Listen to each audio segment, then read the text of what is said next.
Hello, this is Jake Light, Gaming Lawyer at your service. We're once again back with another Ace Attorney. We are continuing the investigations.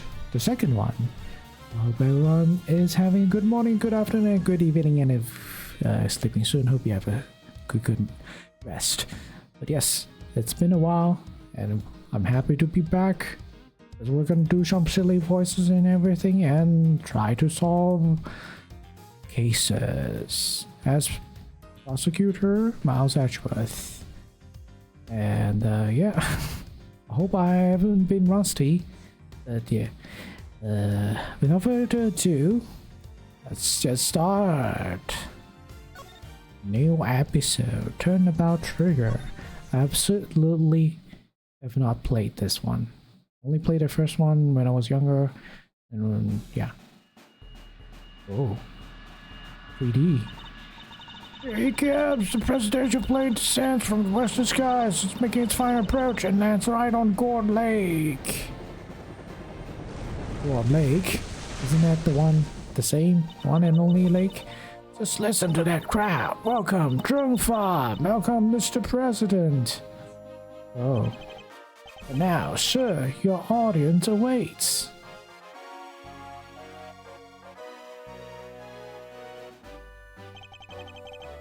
Honored friends and allies, I'm the odious criminals that dogged my beloved nation. Thanks to the prosecutor's office of your great country.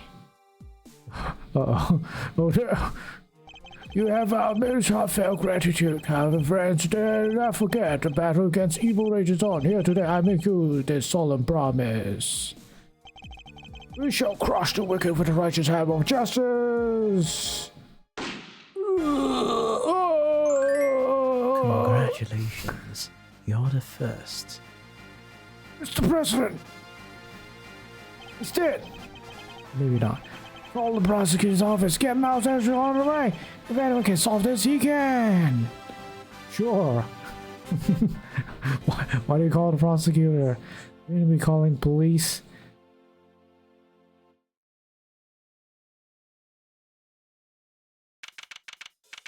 Hello, Naomi.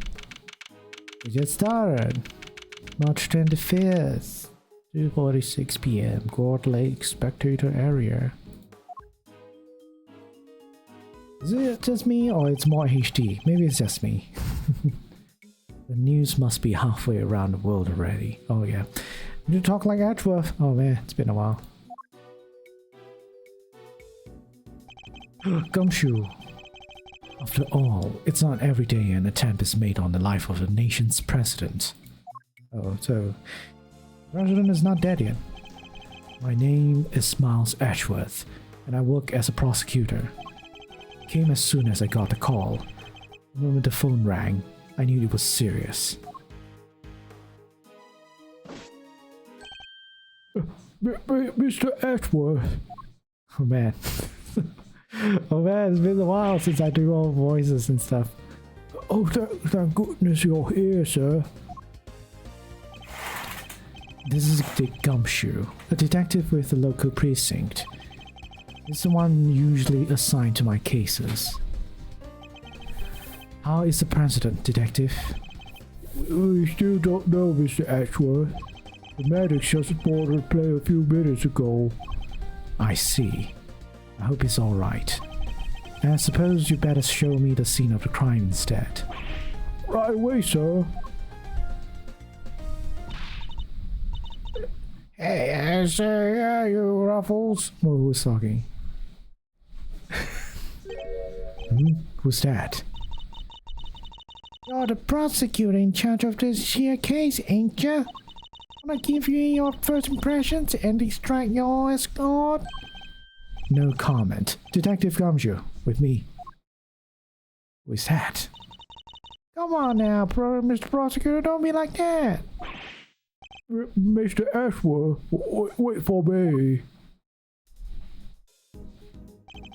Now, detective, I'll need the facts of the case, in as much detail as you can give me.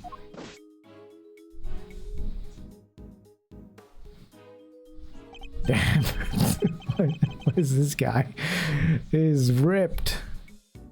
Well, the scene was right here at God Lake, as you already know. A bunch of people were gathered to welcome the president of Jova. Di Jun Wang. Okay. What is that supposed to mean? Like in Chinese, sounds like Wang is king, but I don't know why it's Di Jun. Di Jun. I have no idea. Can we? Nah, I don't really know. Or maybe earthquake? It's a very weird way to say earthquake. Di Zhen? King, earthquake king. I mean, makes some sense. Anyway, Di Jun Wang. Yes, I read about his visit. It's been all over the news for days now. Newspaper clipping data jotted down in my organizer. There's probably a profile for him ready, right? 58 years old. He doesn't look 58 at all. The current president of Zhengfa. An attempt was made on his life as he gave a speech at an event held in his honor. It was ready until just before he landed. Luckily, he let up, and he went on stage as planned. And then, smack dab in the middle of his speech, bang! A gun goes off, and everybody runs for cover, and fight for their lives. Apparently. Apparently? The truth is, I only just show up myself. I know a whole lot more than you do, sir. You were summoned on short notice as well. Sure was. Right in the middle of my day off. I was at the office taking advantage of the peace and quiet to prepare for my next case. And then the boss himself calls you to see. Never down over, huh, Mr. Ashworth? The boss? Yeah, Chief Prosecutor was right here in the park. Saw the whole thing. First chance he got, he yelled at the top of his lungs. Get me Ashworth right away. He's the only man for the job. Something like that. I see.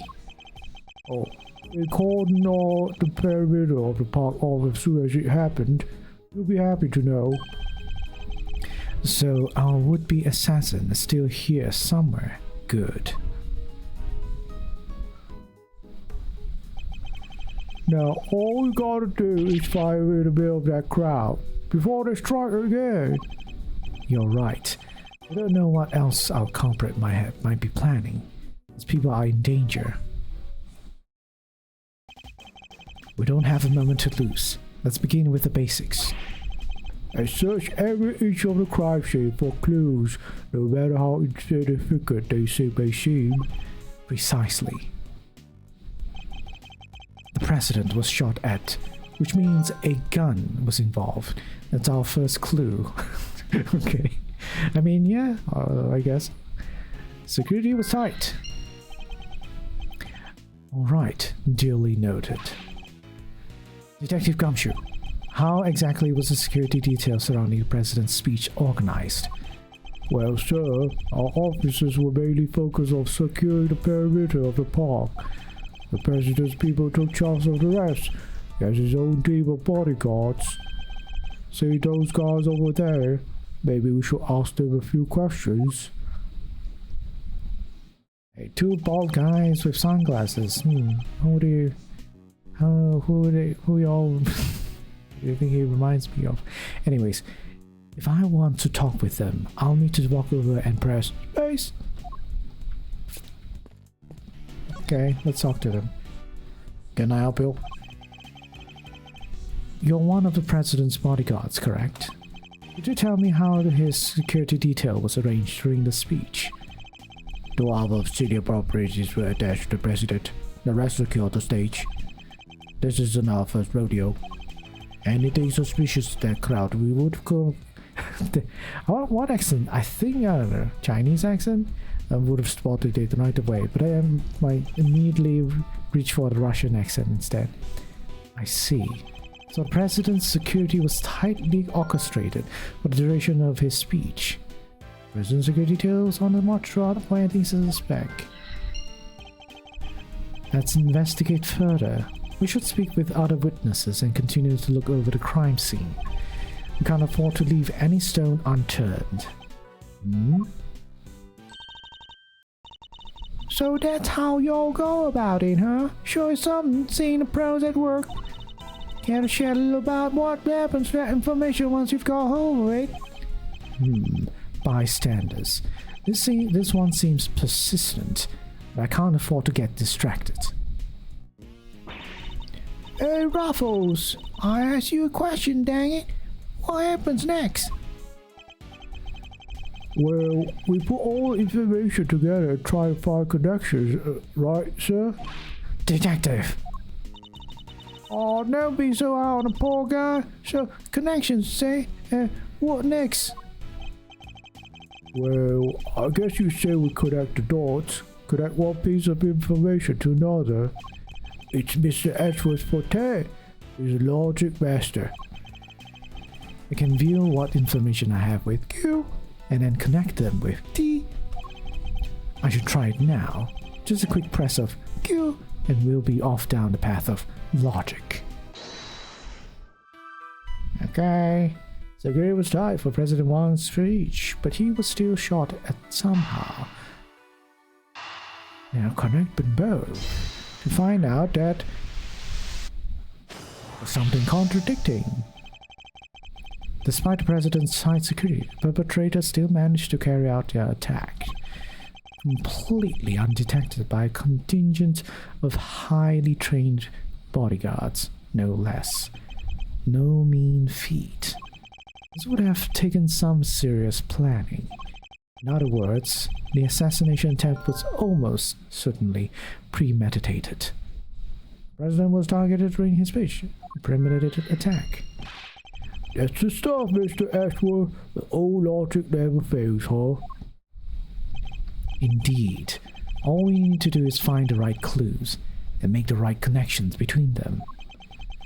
The wrong connections, however, and we only wind up further from the truth. Which means I must make well-reasoned connections if I intend to draw logical conclusions. But again, investigation. Yeah, God Lake is the same lake where the first few games were located.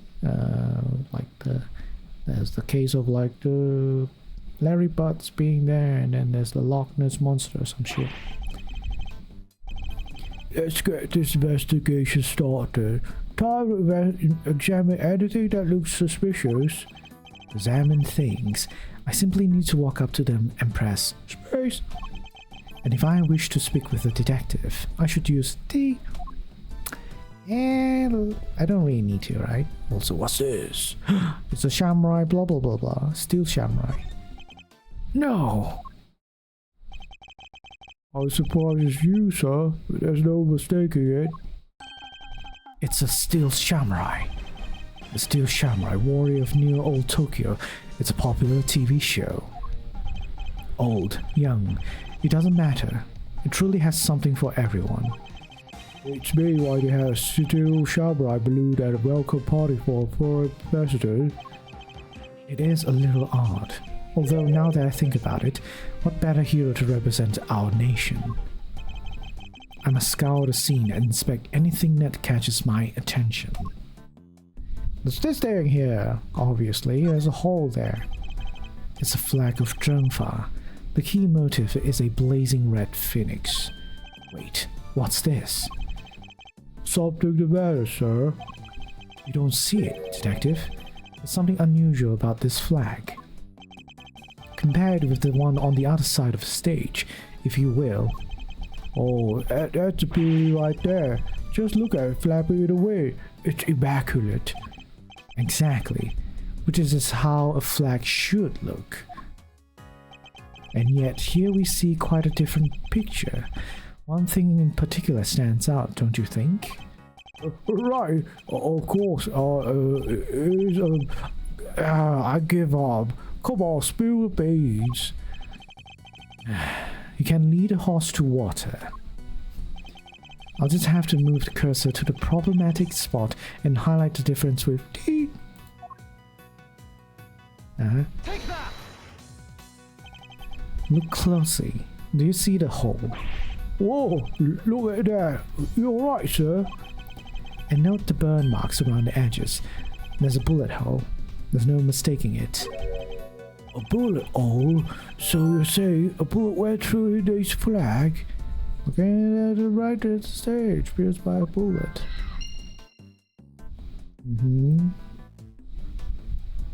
I don't see anything else particularly weird. Check, well, maybe something at the bottom there. Breaks your heart, though it. It does. What villainy could have befallen him? Witnesses say he popped right about where the gun went off, which should strongly suggest that a bullet struck the balloon. About the moment the gun went off, pierced by a bullet. Looks like we got a case of cold-blooded samurai murder on our heads. This is sacrilege. I won't rest until the culprit has been apprehended. Detective, we can't let this vile assassin escape. I sneezed. Oh no. Oh my god, his nose itchy. We won't, sir. You can't call on it. Alright. I think I've gathered enough information for the moment. Time to put the pieces together and see what we can figure out. Okay.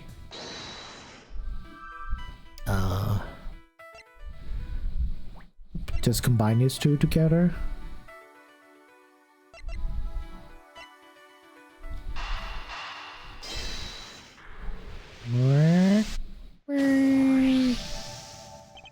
There is a bullet hole in the flag, and it seems highly likely the balloon was popped by a bullet, too. Which means the 2 shots were fired, right, sir? Possibly even 3.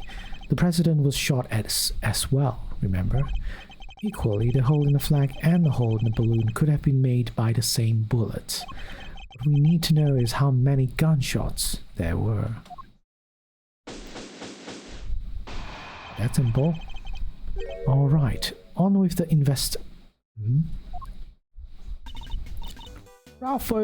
Raffles! Y'all figure out something out, huh? Care to share? Where exactly is she? Why does she keep shouting at us? Rubbernecker, I guess. Seems pretty... Rubbernecker, I guess. Seems pretty interested in the case. Come on, give me something here. I don't know, man. Sounds like the person's like southern or something, you know, cowboy accent. We do need to speak with some witnesses to find out how many gunshots there were. Fine. Let's see if she can tell us anything. Hey, she looks like Apollo Justice. Like Apollo's sister or something. There you all are. Tabby Lloyd, it's your... It's her name. So obvious. Tabby Lloyd. Yeah, totally don't know what it's referencing. Tabby Lloyd, at your service. I'm looking into the case for, well, just for me right now, but... Looking into the case... Miss Lloyd, was it? Miss Lloyd... Oh. Miss Lloyd, there's something I'd like to ask you. Well, what can you tell me? Any exclusive details you want to share? How about the perp? Have they made any demands? What about them raffles? Where does a fella buy a cravat like that? We'll be quiet for a moment. I'll be asking the questions here. Dang, and here I thought I could get me some juicy for my piece. Juicy? Piece?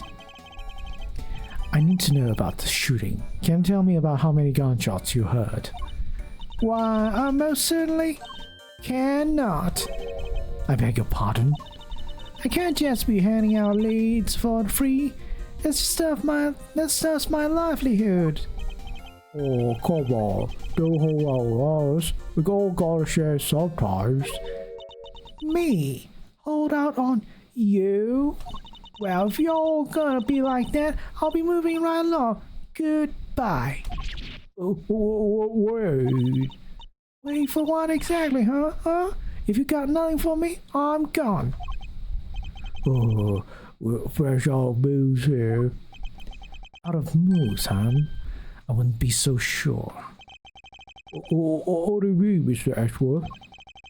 As you know, Detective, I like to play a little chess. What does one do in chess when an opponent adopts a defensive position? Why, the board offers any number of options, but some are more effective than others. Sorry, sir, but this is all going way over my head.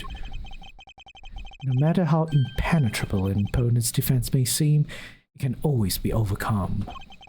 Watch and learn, Detective, as I shatter my opponent's resolve with the power of words. Yes. Do it. When attempting to draw out an entrenched opponent, one must employ certain tactics. Let us picture the board and see if we can anticipate our adversary's next move.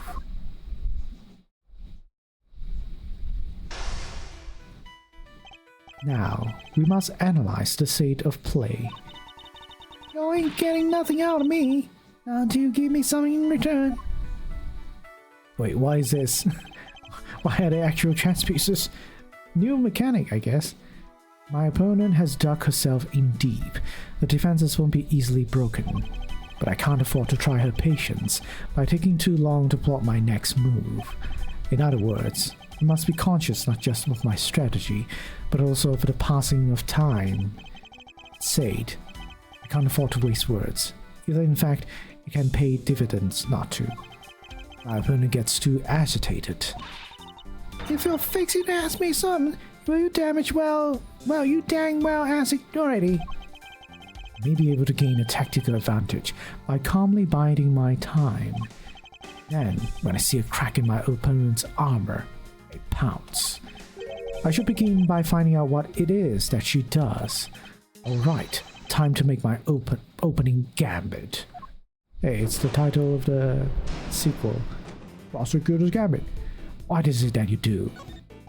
Okay. Why don't you begin by telling me about what it is that you do? Sure. Or I could totally not do that. Think I don't know when to keep my mouth shut? That's my job. Is it now?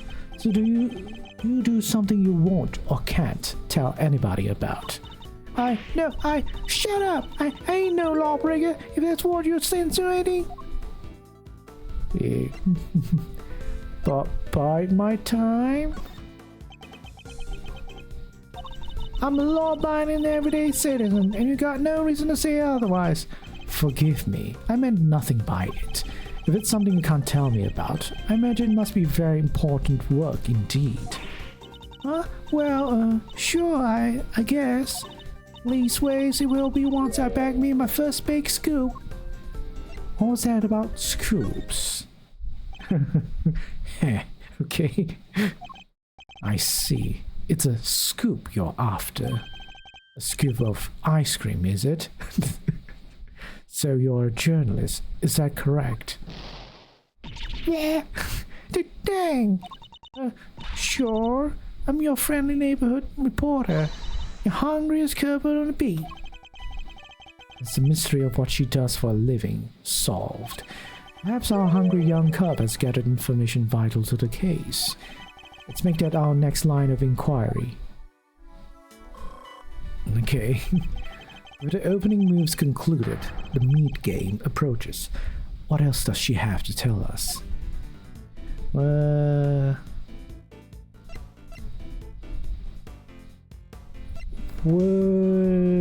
the record of your reporting? Maybe the second one. At the time of the incident, were you present at the scene of the crime? Come on now, Ruffles, you ain't gonna give a little Tabby something first? Absolutely not. I ain't giving you nothing neither. You think I'm a sucker? Think again. Hand it over, you're under arrest. Come on, this is my career we're talking about here. You gotta give me something. Sadly, the more you know, the more you might find yourself in danger. I ain't scared. I'm a pro. Takes more than the sound of a little gunfire to face me. You heard gunfire, did you? Heh. You may be a pro, as you put it, but I'd say you're still a little wet behind the ears. You say you heard gunfire, which proves you were here at the time of the crime. Therefore, you must have seen something. Double the dang. Fine, I was here. I saw it. Came to report on a big speech. Wound up reporting on a shooting. You won't get no more out of me than that. I'm done with your tricks, Ruffles. If she came to report on the event, she must have made a record of some kind. A record I would very much like to get my hands on. It is quite a clue as to where to take the conversation next. Okay. You're a reporter, which means you haven't been making a record of some kind. I got more questions. You gotta give me some first. That's a deal. I'm not in the habit of making deals. Now tell me what I need to know. Sorry, Ruffles. Can't help you. Time to deploy my clue.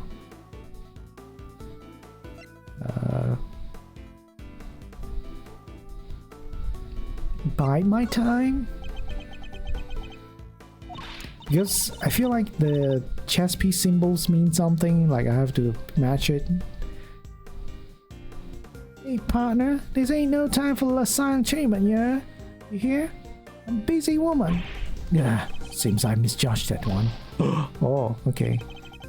It's more effective to bide my time the more agitated or upset my opponent seems. When they are invulnerable, that's the time to go on a verbal offensive. Okay, do this. Then oh, I'm on. No, shit. I didn't even click on that. Oh, okay. Why the game? Okay, don't die now. No self-respecting reporter would leave the house without means of putting things on the record. So tell me, Mr. Lloyd, what is yours? Of course I made a record. I told you I'm a pro. Dang near wore my shoes out running around this one. Which is why I'm not about to just hand it over to the first person who asks me. I'm not just anyone, young lady. I'm the prosecutor in charge of this case. Don't you young lady me. You ain't getting it, no matter how many times you ask. Bide my time. You understand, don't you, Ruffles? It ain't nothing personal. I understand your job is a difficult one. You do? Well, ain't that sweet? In such a competitive field, you must sometimes doubt that you'll ever succeed. No, I'll go plenty far, I'm sure of it, yeah. Just as long as I got my trusty tape recorder, I'll always be ready to nab me a scoop. Play me that tape. Oh, the chess pieces don't really mean anything then. Intriguing. A young reporter, hungry for success, so dedicated to her craft that to leave such an important event unrecorded would be unthinkable. And indeed, as she did not, she committed the entire event to tape. Dang it! You're messing with my big break. Fine, sure. I recorded the whole darn thing. It's all right here. You got me okay? Checkmate. Mind chess. Checkmate. I guess new mechanic. You're something else, Ruffles. I was trying to be all strong and silent, but you had me singing like a canary. Never mind that. Now play us the tape. They should finally tell us how many shots were fired. I can't hear it, but I got conditions. You play me like a fiddle, Ruffles. You played us like a fiddle. Only the chief ever played me so good. Gotta agree to be chief number 2 and be mentor to a rising star, aka me. Chief number 2, huh? Kinda like a second parent. It's a big responsibility, sir. One more thing. I want exclusive reporting rights for the first 24 hours. come on, you gotta say yes. What kind of man would give his star pupil an exclusive, huh? She's a difficult woman to refuse. I need to hear that recording. 24 hours is more than I can promise, but the story is yours until the case is solved. The job of Chief Number 2? I think not. Yeah, you're no fun. I guess a girl can't have everything. Also, why does she have a bear trap? she's a reporter, or she had like a bear trap on the backpack. Oh, for the sake of the scoop, huh? Alright, you got yourself a deal. I got exclusive access starting right this second, Ruffles. Good. Then our first order of business is to listen to that tape. Kashak. Honored friends and allies, I am here today to deliver a message. All these criminals that dog my beloved nation are no more. Yes, that's how President Wang gonna sound like. The president's speech. Where Kashak? Oh, I don't know who this is. The president passionately addresses the assembled crowd as if trying to shake up reports of his declining popularity by sheer force of will. Oh, that's me. Okay. There's me. Can't be a little live commentary. A commentary set scene.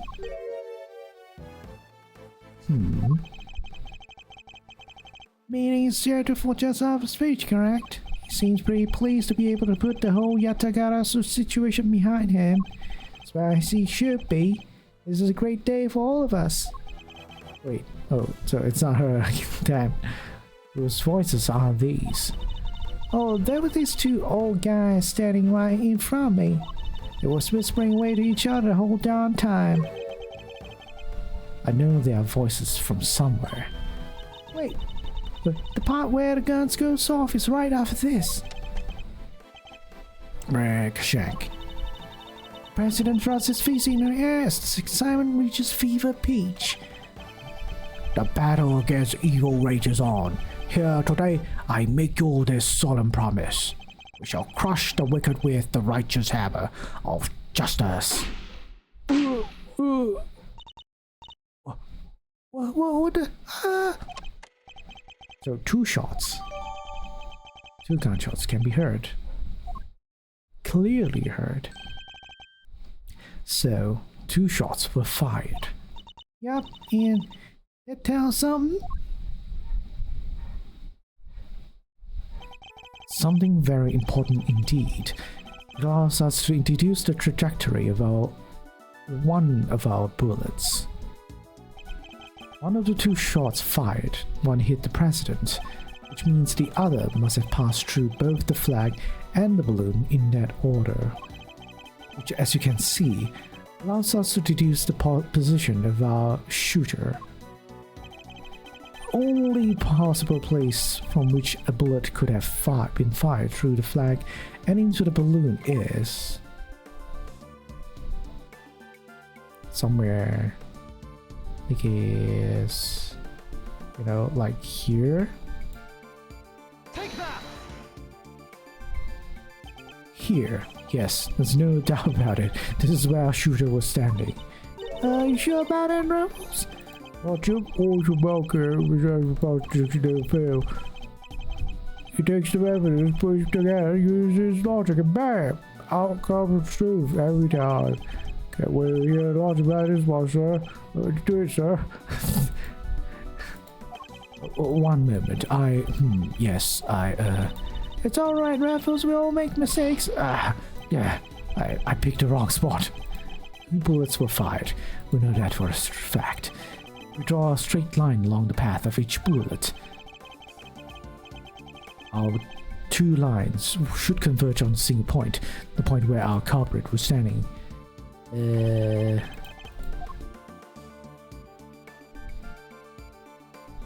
mean, here, right? Actually, could be here, could be here. Somewhere around here. Unless you're telling me... Is this where the person is standing? Is this a place you can stand? No, that's the balloon, right? So... standing here? No, it can't be. Here? Here? No. So... here then. If you're not saying if it's not here, then I guess I'm like, yeah, around this area.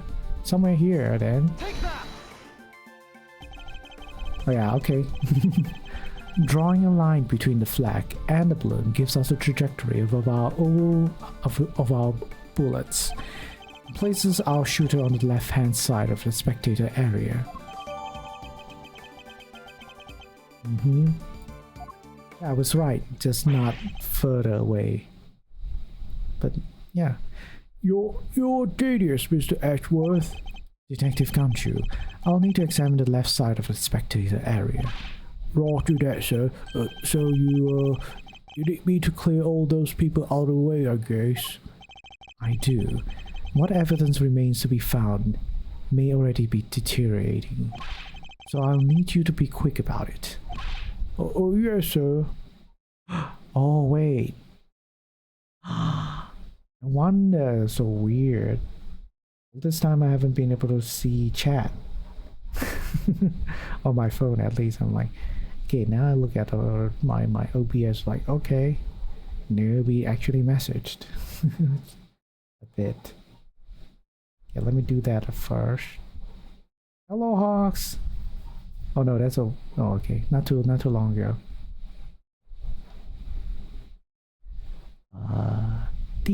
Oh, you found the name of the president. I guess that's the actual name, I guess.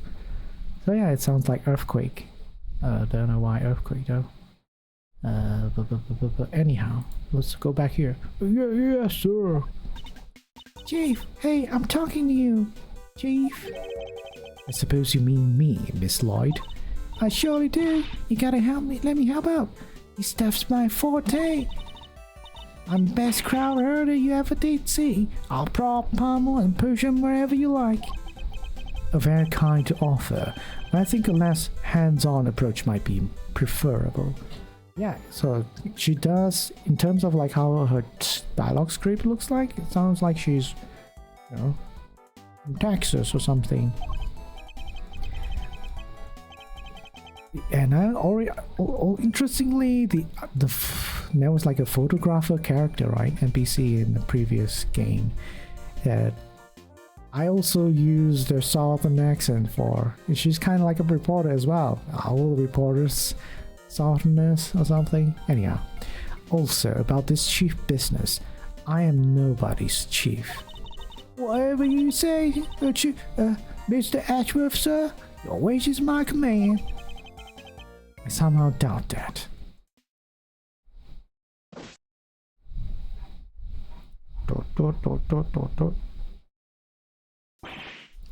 It's that guy, Winston Payne. Here you go, sir. It's all ready for you. It's like here, clear everybody out just like that. You sure seen it. Oh, he ain't seen nothing. Chief, my other chief, Hayes, she sends him running twice as quick. It sounds like quite a formidable character. Perhaps I should go easier on the poor girl. Thank you, but you really shouldn't have all that running. Your clothes are covered in mud. Allow me to pay you for the cleaning. It's the least I can do. Huh? You mean my jacket? Oh, don't you be worrying about it, your pretty little head about that. It's reversible. All you gotta do is switch it around and loud kazam, no more dirt. On the outside perhaps, but you still have something of a problem with the inside. We're ready to get back to investigation wherever you are, sir. The crowd has trampled the entire area. We'd be lucky to find any traces of our shooter at all. Boom, boom, boom, boom. Is this really another area? We just walk down here. Hello, Winston. Well, this is quite the situation, wouldn't you say, Mr.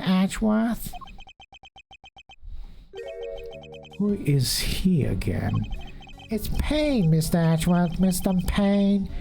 We're together at the prosecutor's office. I'm looking while grinding a meal singing on Roblox. Okay. He's a prosecutor. Okay.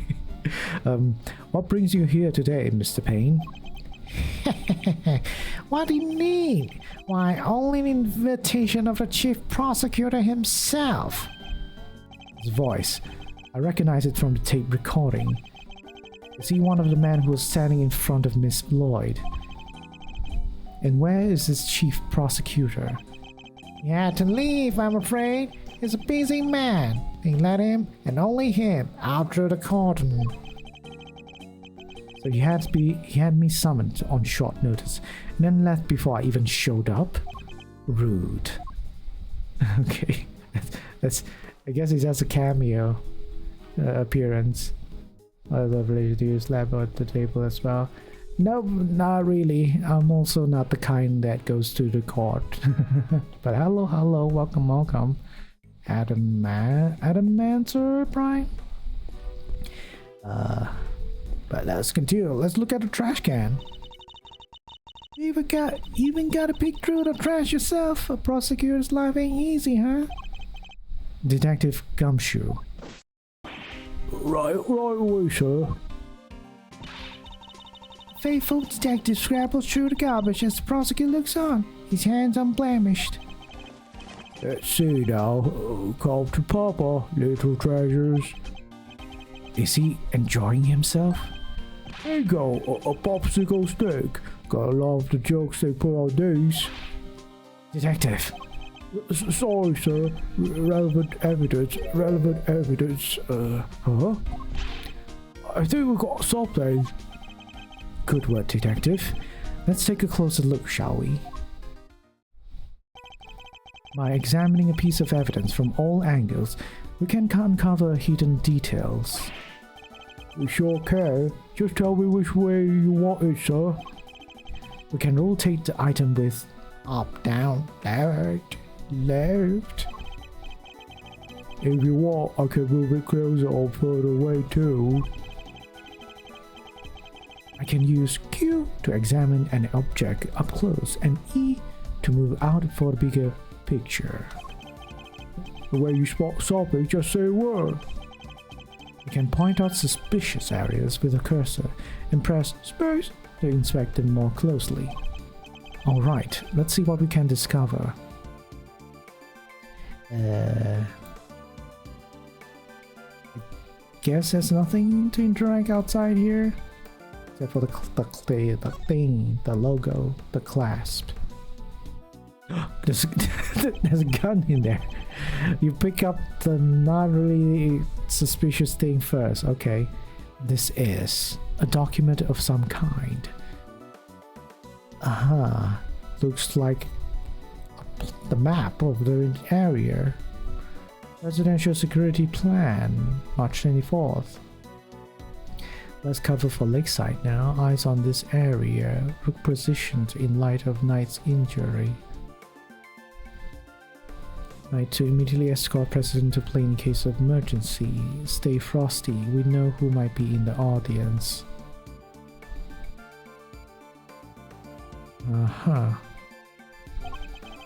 What are we looking at here? Presidential security plan. It's a diagram of president's security arrangements. It shows how the president's bodyguards were positioned. It even has people's names on it. Look and Knight. Look and Knight. So his bodyguards aren't natives of Drungfa.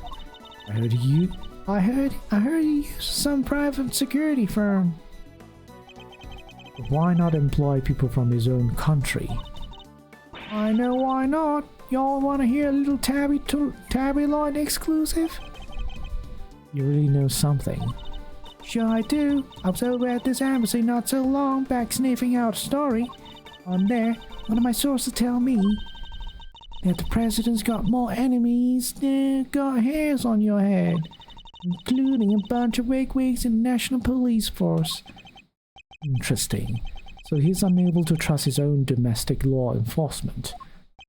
Wonder if one of these enemies could have been behind the attempt on his life. But what was it doing dumped there in that bag? You raise an interesting point. It is a document relating to a matter of national security, would surely be highly classified. Oh, hey, there's something else in here. Yes, the gun. A revolver with a scope. Why? My. Whoa, what's a guy doing in there? Sure, this bag is gonna belong to the... Yes, it could have well been disposed of by a would-be assassin. A revolver would have been taken a lot of nerve to dump it here amid all the chaos. Would this be the work of a professional? That will explain the security plan too. I think we need to take a very close look at our latest find. Okay. Hey, that's a laser sight. Not a scope, right? Yeah. That's a pretty big giant laser sight. This is a laser sight. Can't be lined up with a target to make aiming a bit easier. If I press this here. Yup, definitely a red laser. Could the assassin have used a laser sight to target the president?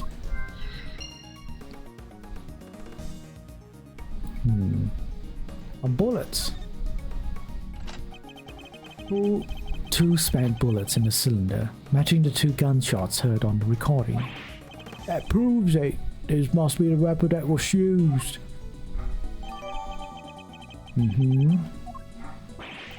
That bag was a real find, huh? It goes to show a bag in the hands is worth two in the trash.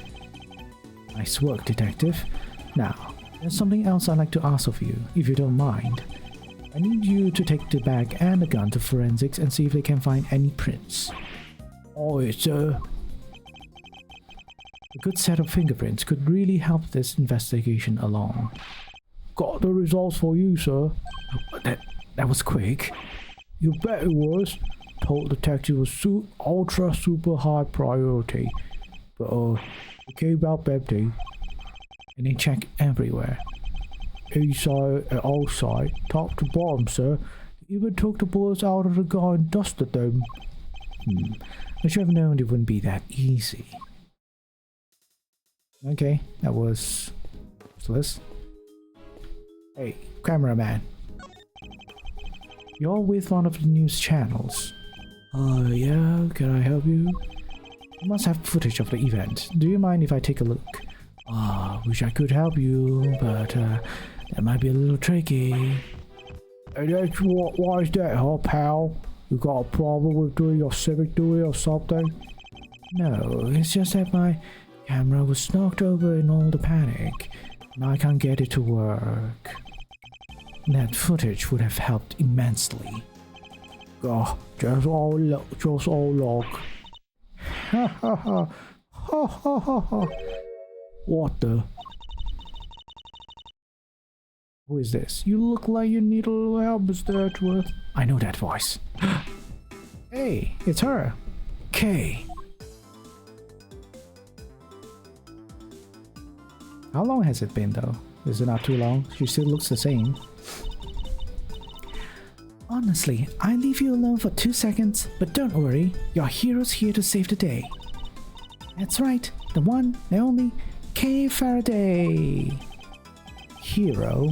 Only you would give yourself a title like that. So you're not a great thief anymore? Not right now, but it's not like I quit. I'm just on a sabbatical. I'm taking time out for some intensive training. Being a second year Takarasu doesn't come easy. Kay helped me out on a few occasions about 2 weeks ago when I was working a case. Oh, that's only 2 weeks from the first game? The case of the Yatagarasu, a mysterious thief who seemed to appear and disappear at will, and who claimed only to steal the truth. She calls herself the second Yatagarasu, the successor to the so-called Great Thief. It's not a lock I can't open or trap I can't escape. And when it comes to stealing, well, I'm still in training, but I'll get there soon enough. What are you doing here, Kay? What do you think I'm doing? I've been enjoying the festivities, of course. I suppose she did mention being fond of such things. And afterwards, I was thinking of dropping by your office to see you guys. Now I don't have to. Good to see you, kiddo. You're so bright and breezy as ever. Hey, Gummy, how you been? You're looking pretty full of beans yourself. So, Kay, are you really here to save the day? Yep. Prepare for your jaw to hit the floor. Your best pal in the world here only went and took pictures of the whole shebang. Did you now? And you better show them to me. Wow, your jaw didn't even drop an inch. What's a girl gotta do to impress you, huh? I know, right? Mr. Prosecutor here is about as much fun as staying toothache. Won't even let me call him Chief. Oh, but I'm forgetting my manners. Tabby Line, Ace Reporter, at your service. Nice to meet you, Tabby. You're right, it's no fun at all. This one time You two can chat later. Okay, can I see those pictures? Boo! Fine, here. Okay. I remember who that. I think I remember who that is. Or maybe not. Maybe. Maybe not. Maybe I just seen pictures of the person. I took this one right when the gun went off. Remember his name, but not who he is. It was total chaos. People running everywhere. The president and his two bodyguards. Their names on the security plan were Knight and Rook, I think. They do look like Knight, the chess pieces. The guy looks like a Rook, and the other guy looks like a Knight, literally. What's that? Thank you indeed, Kay. I think you've provided us with a vital clue. Howie! Your eyes just lit up like a pair of dang Christmas trees. Well, Mr. Edgeworth, can't tell the readers what you've spotted? A contradiction. Huh? A what now? I don't see nothing strange. Allow me to show you. This picture shows the moment of an incident, but another piece of evidence shows something different. I need to highlight the point of contradiction and employ my powers of deduction. First, to find a contradiction in the photograph. Shit.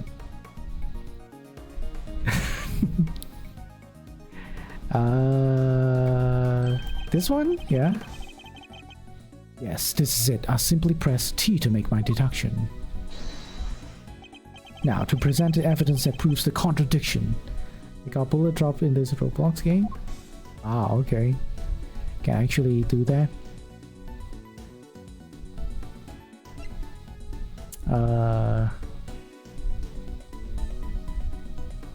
I think the contradiction is something with... Damn, can you...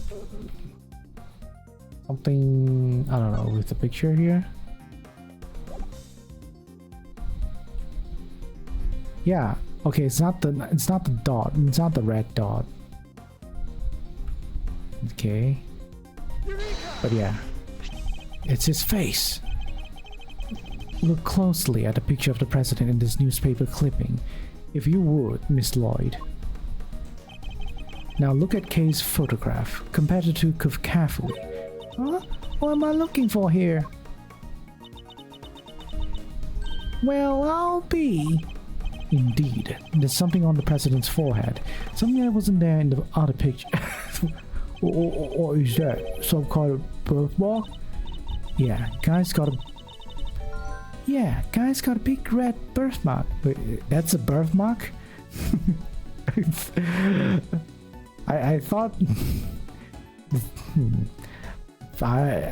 maybe Miles is just being dumb. I don't know, man. Guy's got a big red birthmark right in the middle of his forehead. I highly doubt a birthmark just sprang up there since the other picture was taken. Did he get bit by a bug there, baby? Yeah, that's it. That right there's a big old bug bite. And yeah, I thought it was something important. The look on your face. You should know that the road to the truth is paved with just seemingly trivial details. Ooh, again with that face. Alright, duly noted, Chief. Okay.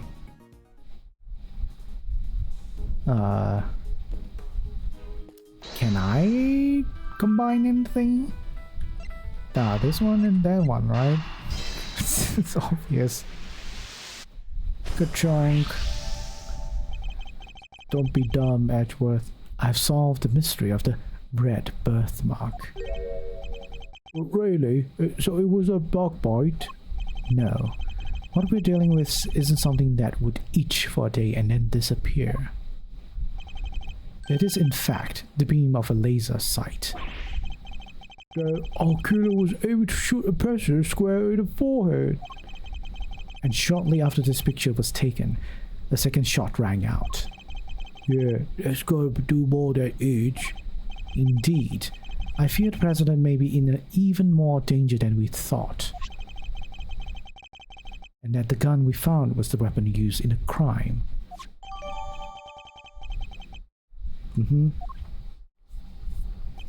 Why would the prop use a laser sight though? He's right. You'd stand out like crazy using something like that. Pew pew pew. It's not like you can't just go around shooting laser all over the place. No. And anyone who saw it could trace it right back to the shooter. Seems like a pretty bad idea all around. Oh, I almost forgot. I took a couple more pictures. Maybe laser sights in one of them.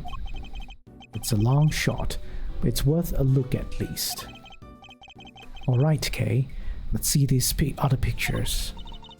Yes, sir. Right away, sir. Let's see. First up, here's one I took just before everything started going south. You took a selfie. Might be more useful to us if half the frame wasn't taken up with your face. Hee. Hey, you can't blame me for wanting to get a selfie with the president. Lucky for you, this was right before the gun went off. Hey. Oh no, someone's trying to kill the Winston.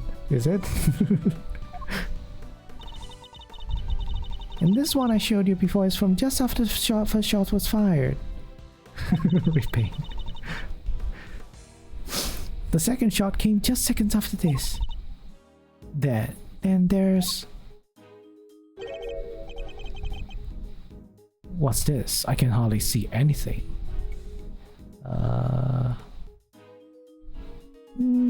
Is there anything special about this picture?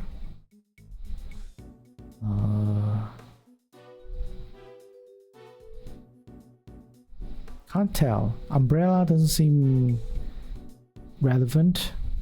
Anything else? Not really sure. I got knocked over when everyone started running right after that last picture. There's a hooded guy. You have to be suspicious with all hooded people, man. Guess I must press the shutter by accident. Not sure this one's gonna be much use, kid. And that's all of them. Okay, his photograph stated updated in my photo. Oh yeah, hooded guy might be the one that's carrying the gun. But then hooded guy is going where?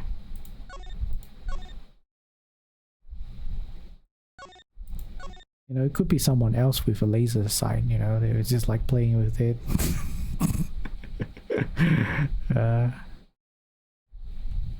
Like going somewhere. Where is that location though? Time to take a closer look. Let's examine the picture from before the shooting. Is there any hint of laser sight here in this picture? There, I see it. What is it, sir? Look closely at the person with the red hood. Well, there it is. Indeed. That's our laser sight right there. So that's our perp. That one in a red hood must be the shooter, yes. We found him, and all thanks to yours truly. Indeed. You led us right to the greatest treasure of all, Miss Great Thief. The truth. Hee. You may have captured our would-be assassin in one of your other pictures too. Let's take another look. Other picture would be the after the shooting then. Is the person with the red hood here somewhere? Take that! Look, right there!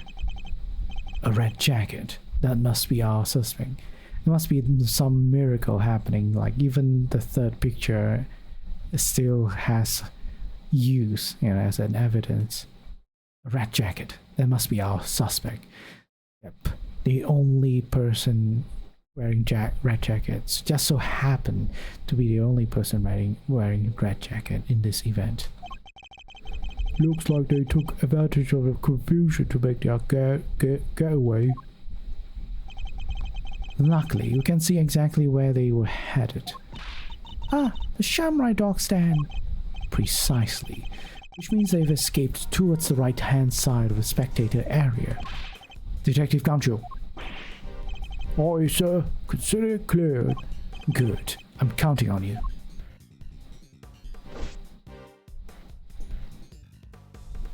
And Winston Payne have no idea he was standing right in front of the killer.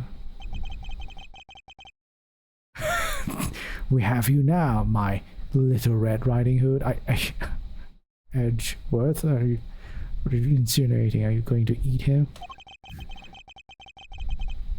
The entire park is cordoned off, and we know which way you went.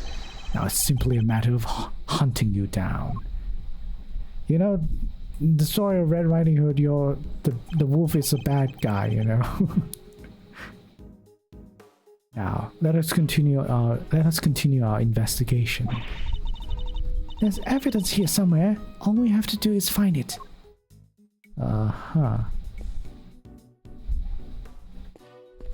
The rifle range? There are toy rifles lined up along the counter. Ooh, a rifle range. I'm good at this, sir. A regular sharpshooter. I thought you said you hated guns. Oh, I don't hate them. I just don't really like them. Isn't that basically the same thing? Yeah. Gumshoe has a gun, but he doesn't want. He's a super pacifist. Okay. Wait, it's just hiding underneath there. I must scour the scene and inspect anything that catches my attention. Sure, let's look at this first. Maybe it's just the clothes. Okay, it's not actually under there. What's this? A red button. Hey, do you think? Seems it was torn off something. Could it have been dropped by a red hooded suspect? Yes, the red jacket has red buttons, coincidentally. Yes, it certainly seems likely. There's something red down there. Detective Gumshoe, can I see what that is under the stand, please? And my condolences if you get shot. There's something down here, alright. Let's see. Oh no, it's a red jacket. A red raincoat. This must be the one the suspect was wearing. They must have taken it off and hidden it under there before they made their escape.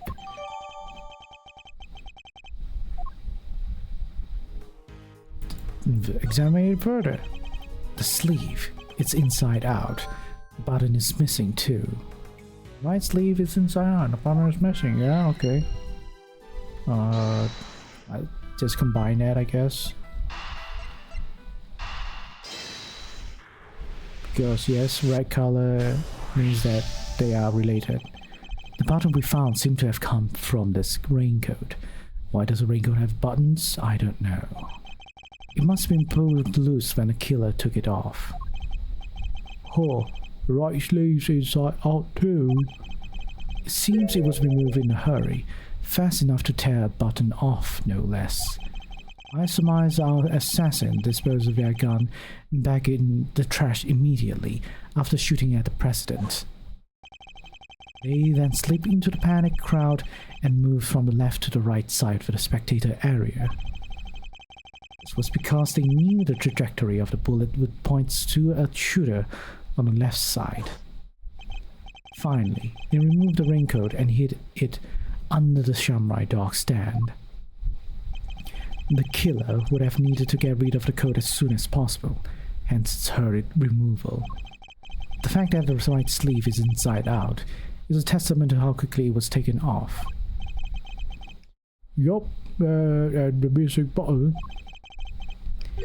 The question, of course, is why didn't the same thing happen to the left sleeve?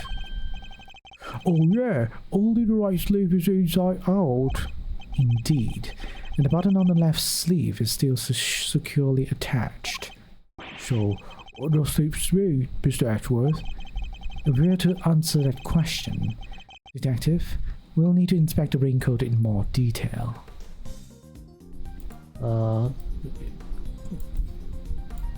Inspect it here. Open it up. Let's take a closer look at the inside of the raincoat. Detective Ganshu. Yes, sir. Lotto. This is a bloodstain. Considering where it's located, I'd say the blood belongs to our would-be assassin. So we're looking for someone with an injury.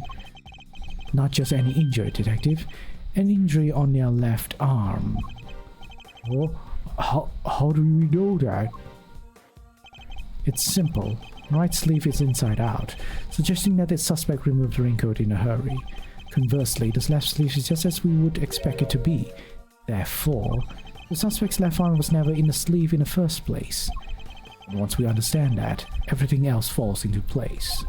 Now, Detective, there is a bloodstain on the left side lining of the raincoat because the suspect's arm was too injured to fit through the sleeve. Precisely. Or at least, we can say that there is a good probability that was the case.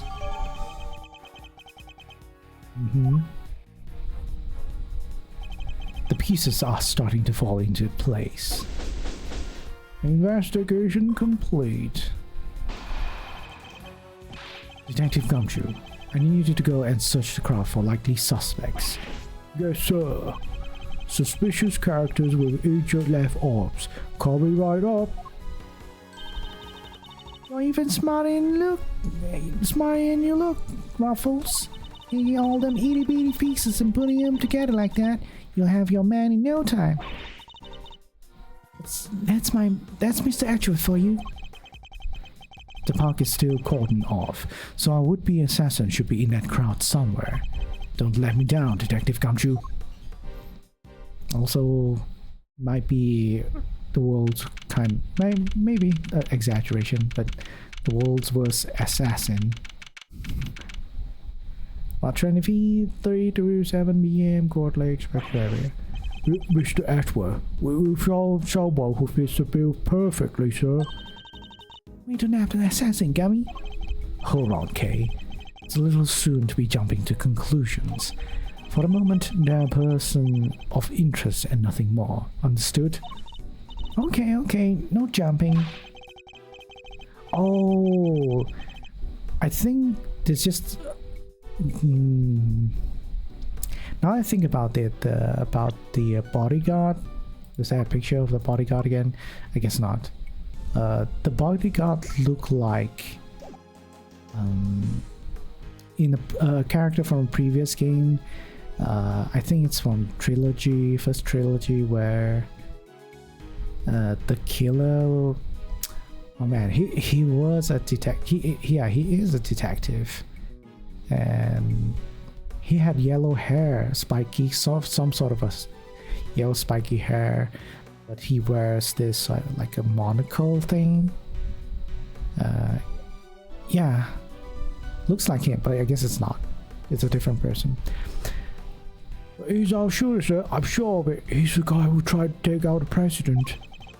In broad daylight, surrounded by a crowd of witnesses. This is no ordinary assassin. This is a really stupid assassin. Bring him over here, detective. Carefully. Yes, sir. Come on, boys. You heard Mr. Ashworth. Oh, now I know. Wait, no, the assassin. I know who the assassin is. But not the other guy. Sorry. Hey, it's this guy again. No umbrella and a bandage on his left arm. Well, pal, state your name ready. Doe. John Doe. Charmed, I'm sure. John Doe. Not a name you often hear in real life. Yes, I think that's just a fake name. Then again, everyone kind of has a fake name. So... John Doe. Now, John Doe, I think where it's only used when by, like, how do you say, police law enforcement, when they are trying to identify a victim and they can't they do not know the victim's name yet or anything, so they just call them John Doe, or if it's a woman they call them Jane Doe, you know. Anyhow, that's correct. I know this man from somewhere, I'm sure of it. And you are Prosecutor Ashworth? You know my name. Of course. I've been following the day's development with some interest. Now, perhaps you'd care to explain why you've asked to speak with me. As you've been following our investigation, you're no doubt already aware of who we are looking for.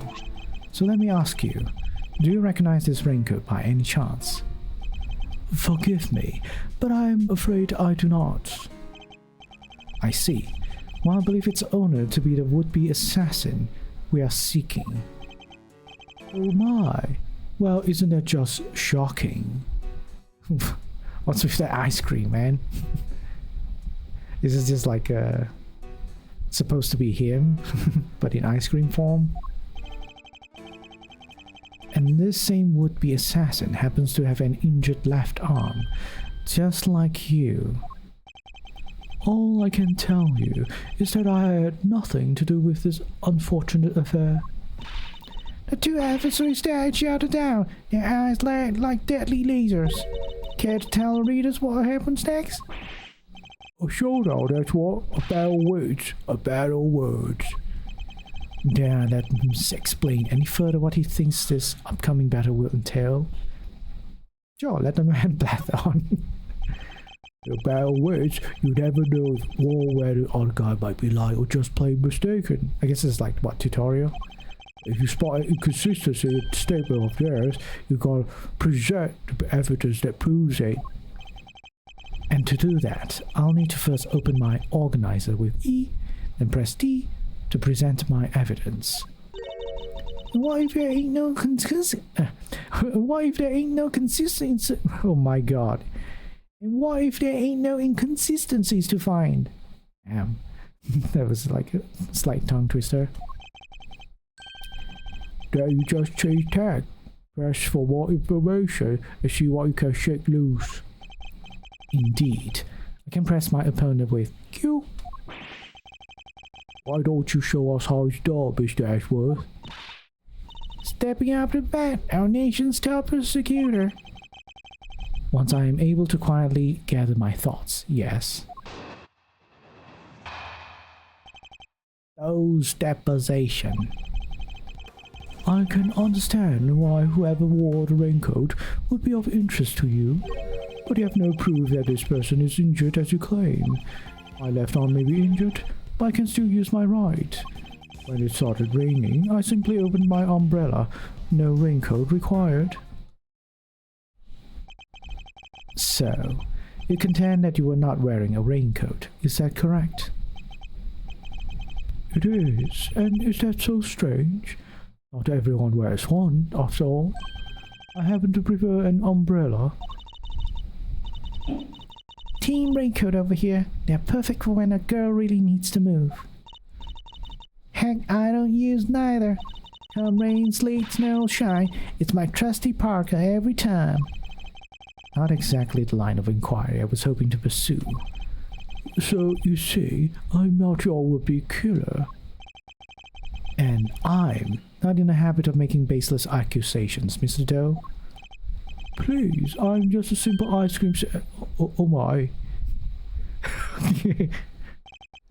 Forgive me, my wound seems to have begun bleeding again in all the excitement. Aha. The owner of the raincoat is definitely our assassin. And said owner also has an injured left arm. I'm on to you, Mr. Doe. It's only a matter of time. Reputo. Well, raincoat from trust of you, but you have no proof that this person is you as you claim. I press this one? I don't know. I'll just press it first. So you'd like to see some proof of the owner of the raincoat has an injury? I would certainly expect such a renowned prosecutor to have some. Nah, I still don't understand how you know who I am.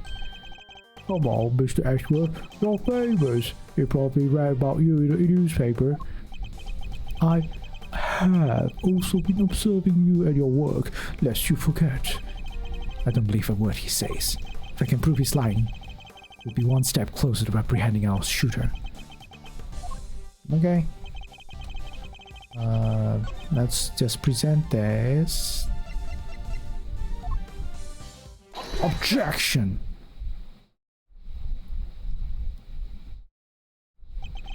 You seem like a careful man, Mr. Doe, but not quite careful enough.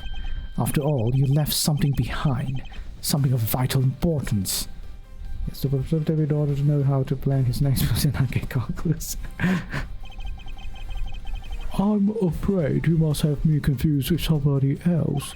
The code does not belong to me. Or do you claim to have some kind of proof to support your accusation? Your arm isn't troubling you too much, I hope. Your wound seems to be bleeding again. Oh, immediately it bleeds. Oh, okay. I'll survive, although I can't pretend it's not something of an inconvenience. You have my deepest sympathies, because if it wasn't bleeding quite so badly, you could have perhaps made a clean getaway. What exactly are you insinuating? As we have already established, whoever wore the raincoat is injured, and now I can prove the person was you. With this decisive piece of evidence. the ice cream is melting.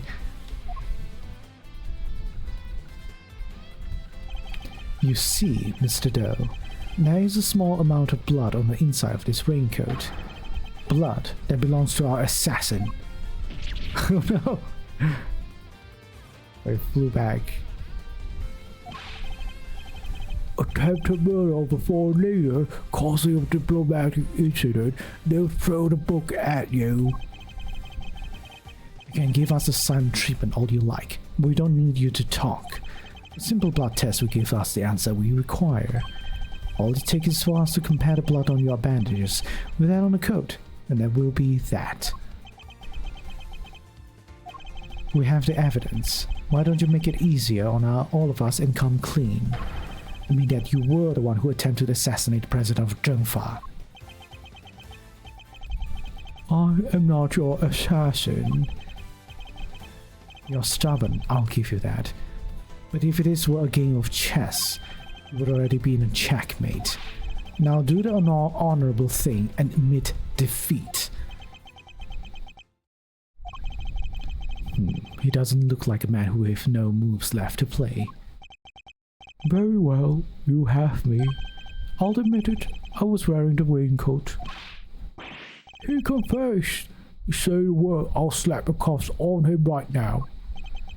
But I did not shoot at the president. What? Mr. Ashworth, the only thing you have proven is that I was wearing a particular raincoat, and as far as I'm aware, that is not a crime. That's true. Circumstantial evidence only. There's deposition part 2. I am no assassin. I am a simple ice cream seller. One who happened to be wearing a red raincoat while watching the president speak. I was as surprised as anyone when his bodyguards sprang into action and the shots rang out. That's when the spectators panicked and started running and screaming for their lives. Now, are you finally satisfied that I am telling the truth? As if your story stinks. Oh, you stink. You don't scare me. The evidence is on our side, you know. Look, it's right there, plain as day, the assassin, and they're wearing a red raincoat. Intriguing, but that is not me. Oh, come on! Tell me, Mr. Edgeworth, do you really think I was the only one in the entire park wearing a red raincoat today? Yes, that was what I was also raising. I do, actually. But then why? Why does he seem so sure of himself? There's another person with a red raincoat.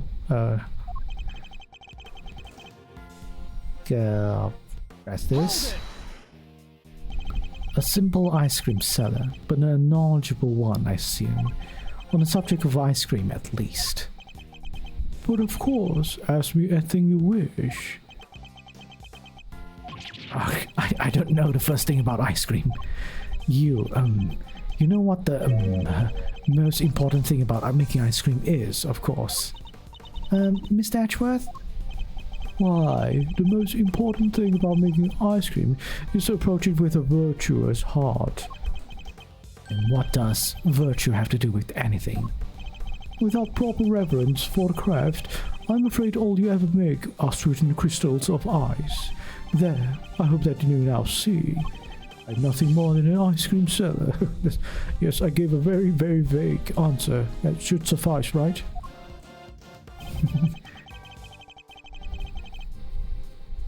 Let's just press this. Why a raincoat? Why were you not using an umbrella? Is that so strange? It was a rainy morning. Most people were wearing a jacket of some kind. Also, that's not what you said earlier. You did say you were using an umbrella. Now you're saying you're wearing a raincoat. Well, I'd say it's a pretty strange choice, considering you couldn't get one of your arms into it. Better than that one of my hands occupied by an umbrella. I had ice cream to serve after all. Then why go to such lengths to avoid testifying to that effect in the first place? Forgive me, I simply hadn't remembered until now. Yes, totally. It's been an eventful day after all. Eventful? Well, I hardly know what else to call it, Mr. Edgeworth. The president of Jofa was shot at. Was as surprised as anyone as... I was as surprised as anyone when his bodyguard sprang into action and the shot rang out. That seems to be a contradiction here. So you saw the bodyguards move before you heard the gunshots? Yes, if I recall correctly, they moved first. At least the one on the left did. You're rather observant, Mr. Doe. I'm blessed with keen eyes. The names of the bodyguards were written on the top left corner of the security plan. And the one on the left was Rook. That's correct. That's correct. Bastion Rook, I believe. Oh, it's their actual names. Okay. I expect he noticed the light from a laser sight. The man is no amateur. Mr. Doe knows a little too much about the business of being a bodyguard for my liking. I'd say our friend here is no amateur either. I'd like you to append what you just say to your testimony, if you don't mind. As you wish. But Richard was especially quick to respond. Was he? Now, was he really quick to respond? I'm gonna look at this first. Knight to immediately escort President of Lane in case of emergency. Stay frosty, we know who might be in the audience.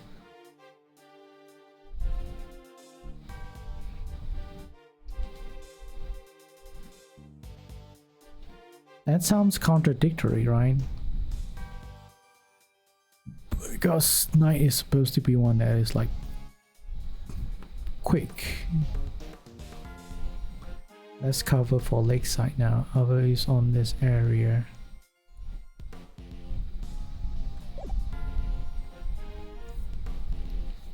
Bodyguard on left.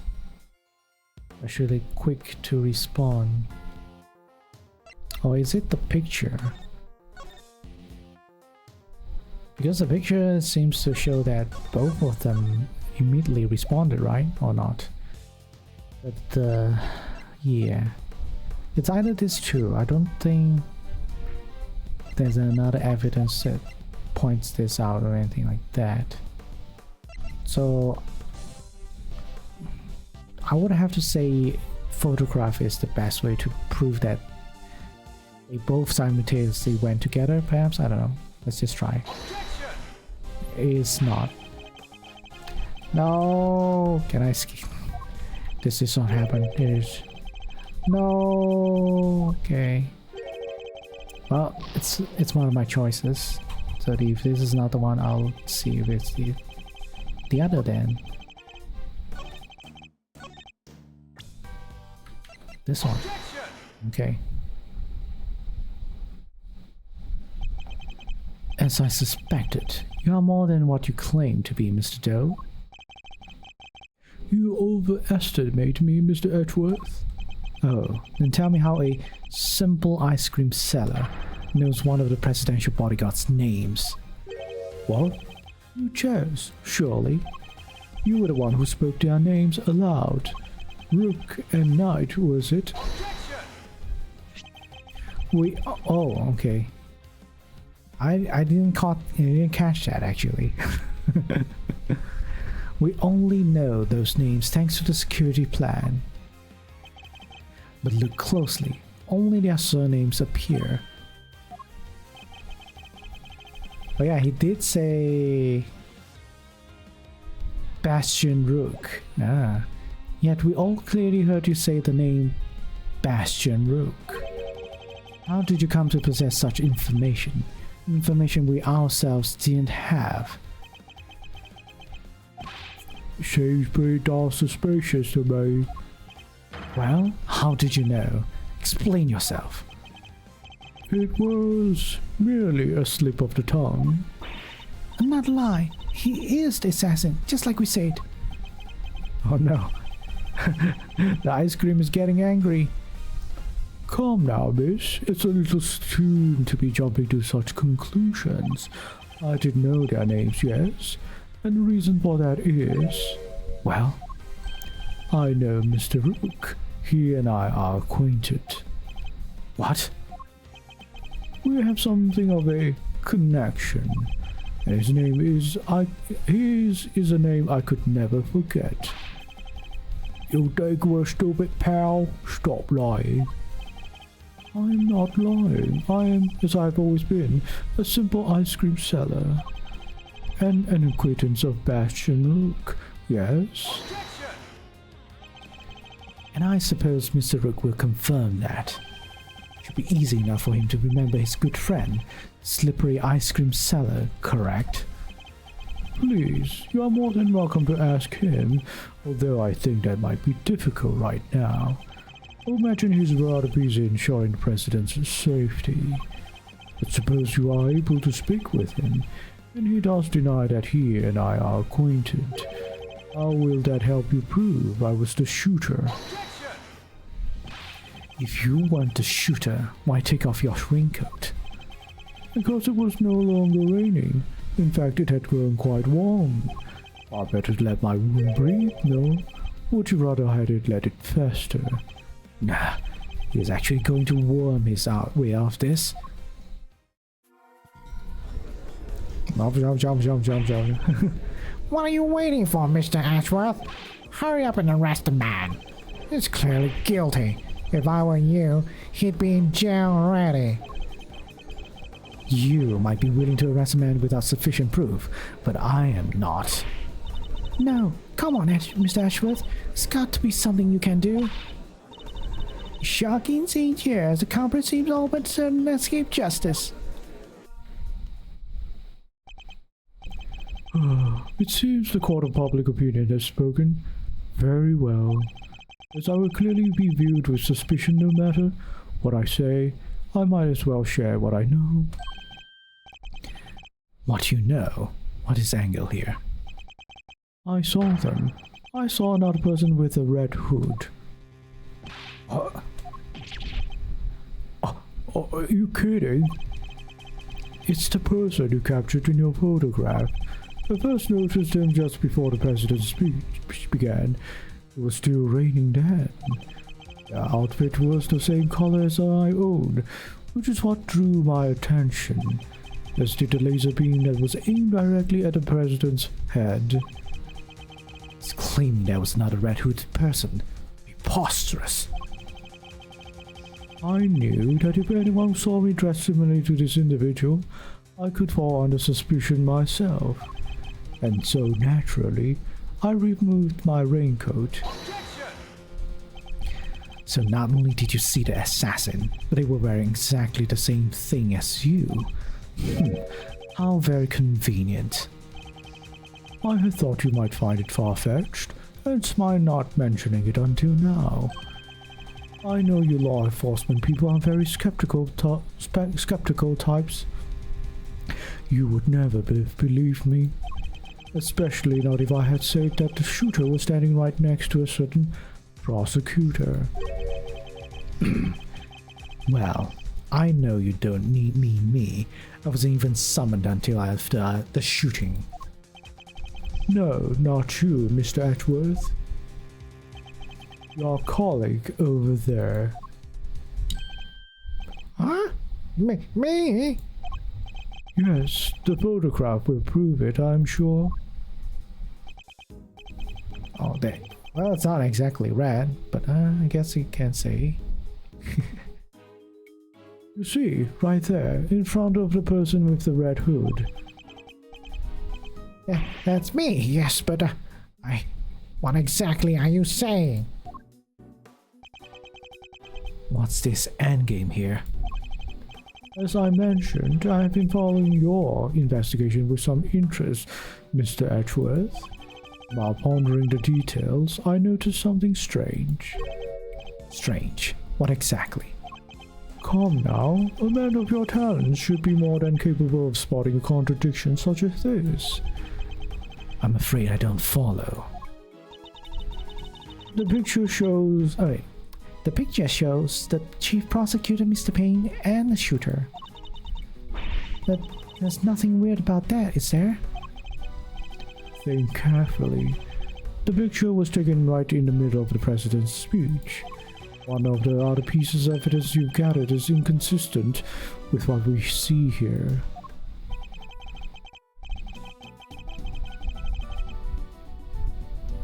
What is the Mr. Dowd talking about? Which piece of evidence is inconsistent with what's in this picture?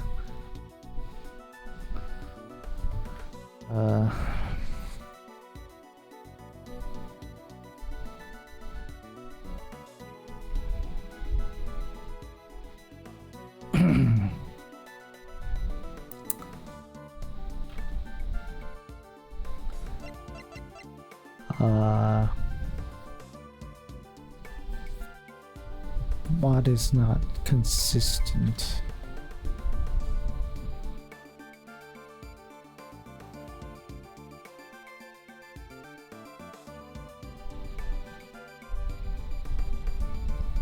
You got me. Why is it that it's not consistent, eh?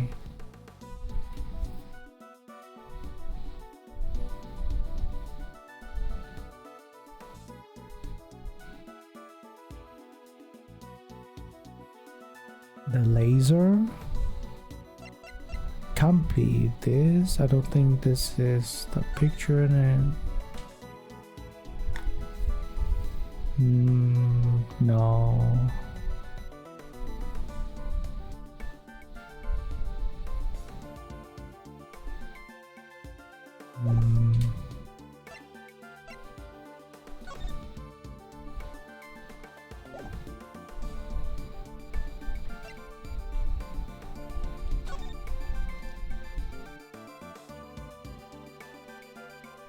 Not sure.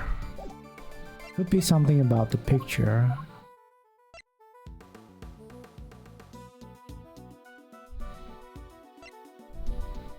Three photographs taken before, after, and blah blah blah.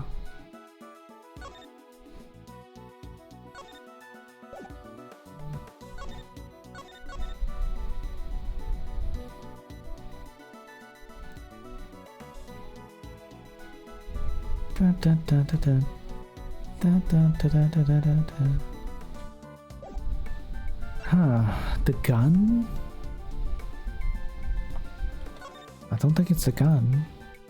Nothing about the gun, I feel like it's a problem.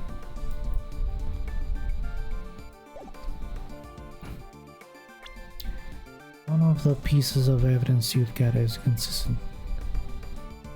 Picture was taken right in the middle of the president's speech. Chief prosecutor, Mr. Payne, and a shooter. Oh no, a man of eternal should be more give a shopping contribution to this.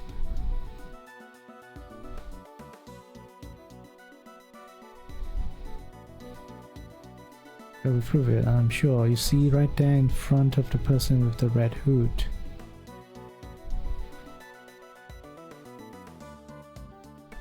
No, not you, Mr. Edgeworth. Your colleague over there. Go prove it, I'm sure. From person with the red hood.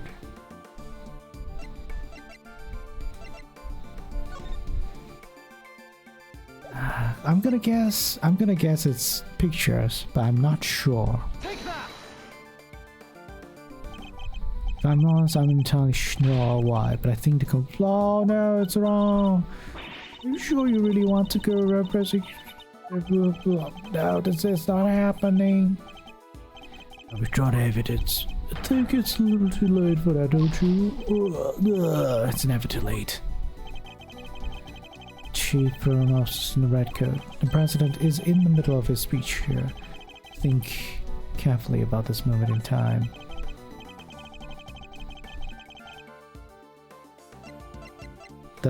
This one? Honored friends and allies, I'm here today to deliver this message. It's especially addressed to sympathize with trying to shake off the reports of his declining popularity by sheer force of will. Anything is here to afford just after the speech. High-pitched gentleman, or older gentleman. The meeting is scheduled for just after the speech, correct? Yes, the president wants to thank us personally. He seems pretty pleased to be able to put the whole yacht across which you should be hyping. President first and last, the sun reaches paper peach. Be sure, don't forget be the righteous hammer of justice. Bang bang.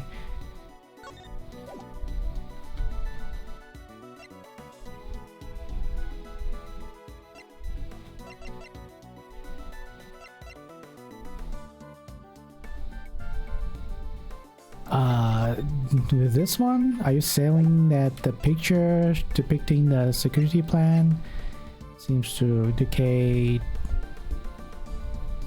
something wrong? I don't know, man. Maybe it's this. Take that. Of course, the tape. It contradicts the photograph. Does it though? I'm not so sure, man. Oh, so you have Otis at last. What's he going about, Mr. Edgeworth? Someone's missing. Someone who should be here. Huh? But who?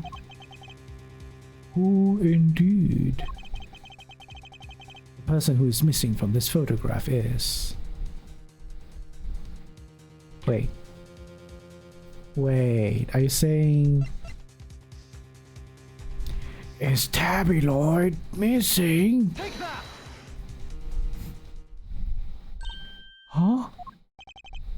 Miss Lloyd?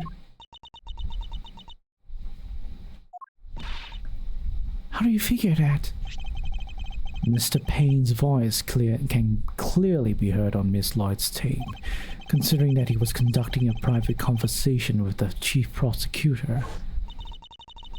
Oh, there was these two old guys standing right in front of me. They were whispering away to each other the whole darn time. She must be very close indeed to capture it on tape. Oh no, our Miss Tabby Lloyd is the killer. You're right, but she's not in the picture. Precisely. Well, Mr. Ashworth, do you still believe that you have been hounding the right person? Ah. Miss Lloyd, would you mind answering a few questions? Whoa, you're fixing to put me on the microscope now? Alright, sure, knock yourselves out. I got nothing to hide. Hehehehe. Miss Lloyd, say some money. Ain't like I was standing still the whole time. No, I was running all over, rubbing power style, and there was a big old crowd. Guess picture must have been taken while I was in one spot, and tapes from when I was in another. So quit giving me an evil eye. Ain't nothing but a misunderstanding. Also, she's wearing gloves. There's no doubt about the voices on the tape. It was Mr. Payne and the chief prosecutor. I'm certain of it. Happy won't lie to us. I know she won't. But if she did, that would mean... that she's all perp. Will you all quit messing with me? As if I could have done a thing like that. Little old me? Oh, totally not. I might be inclined to believe you if your testimony didn't contain a glaring inconsistency. It does? I thought it was pretty good.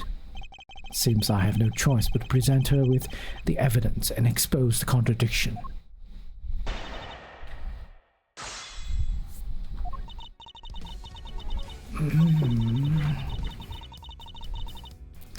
Lighting our bar. Guess the picture must have been taken while I was in the one spot and tapes from when I was in another. Can't be. Unless you're telling me like immediate ran. Hold it! So the fact that you are not in the picture is to be expected. Is that what you're trying to tell us? It surely is. I caught your pals, the prosecutors, on tape while I was on one part of the crowd. And that picture was snapped while I was off somewhere else. Look at it that way. It all makes perfect sense. Your assertion, then, is that the picture and your recording were taken at different points in the speech. Yep, timing's everything. You learn that soon enough in this line of work. So if I can prove that the two things did happen at the same time, the entire defense will come tumbling down.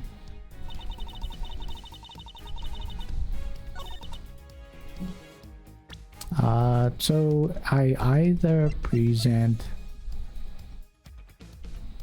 Yeah, I feel like I want to present her on tape. Or... it's either of them. I get it wrong and then it's the other one. Okay. Miss Lloyd, it's imperative for a reporter not to lie, wouldn't you say? Yeah, sure. You're dang right it is, and I don't lie.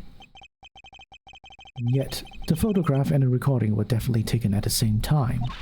What? You can't prove that? Oh, but I can. The evidence is right here in these pictures. This one in particular shows something that lines up precisely with when you were making your recording. A part of the picture indicates that it must have been taken at the same time as Miss Lloyd's recording. This part, that two of them seem to be talking to each other. Take that! Or the speech. Okay, it's not this then. I don't want no one in here, right? Blah, blah, blah, blah, blah. Okay, it's not them. It's the president. Okay, I know. What am I thinking? That's not what I meant at all. You should listen to Miss Lloyd's tape again. Blah blah blah. No need. I get it. I know what I'm supposed to point towards at. This one. See here? The president has his fist raised. Hey, what about it? Would you be so kind as to play us the tape again? No, see, ain't that simple. If I were to tell you that you don't have a choice. You don't make it easy, do you, Ruffles? Remember, we are concerned with the moment the president raised his fist. No criminal organization, no matter how big, is above the law. President process facing on ass, the president reaches even peach. Yeah, that's the moment right there. Correct. We've now confirmed when it occurred in the recording. Which means Tabby should be in the picture too. And she is, right there for all to see. And Miss Lloyd is in fact the person with the red hood. What? So you're a shooter, huh? No. I don't even own a jacket like that. That's right. From everything we know, the owner of the red raincoat is...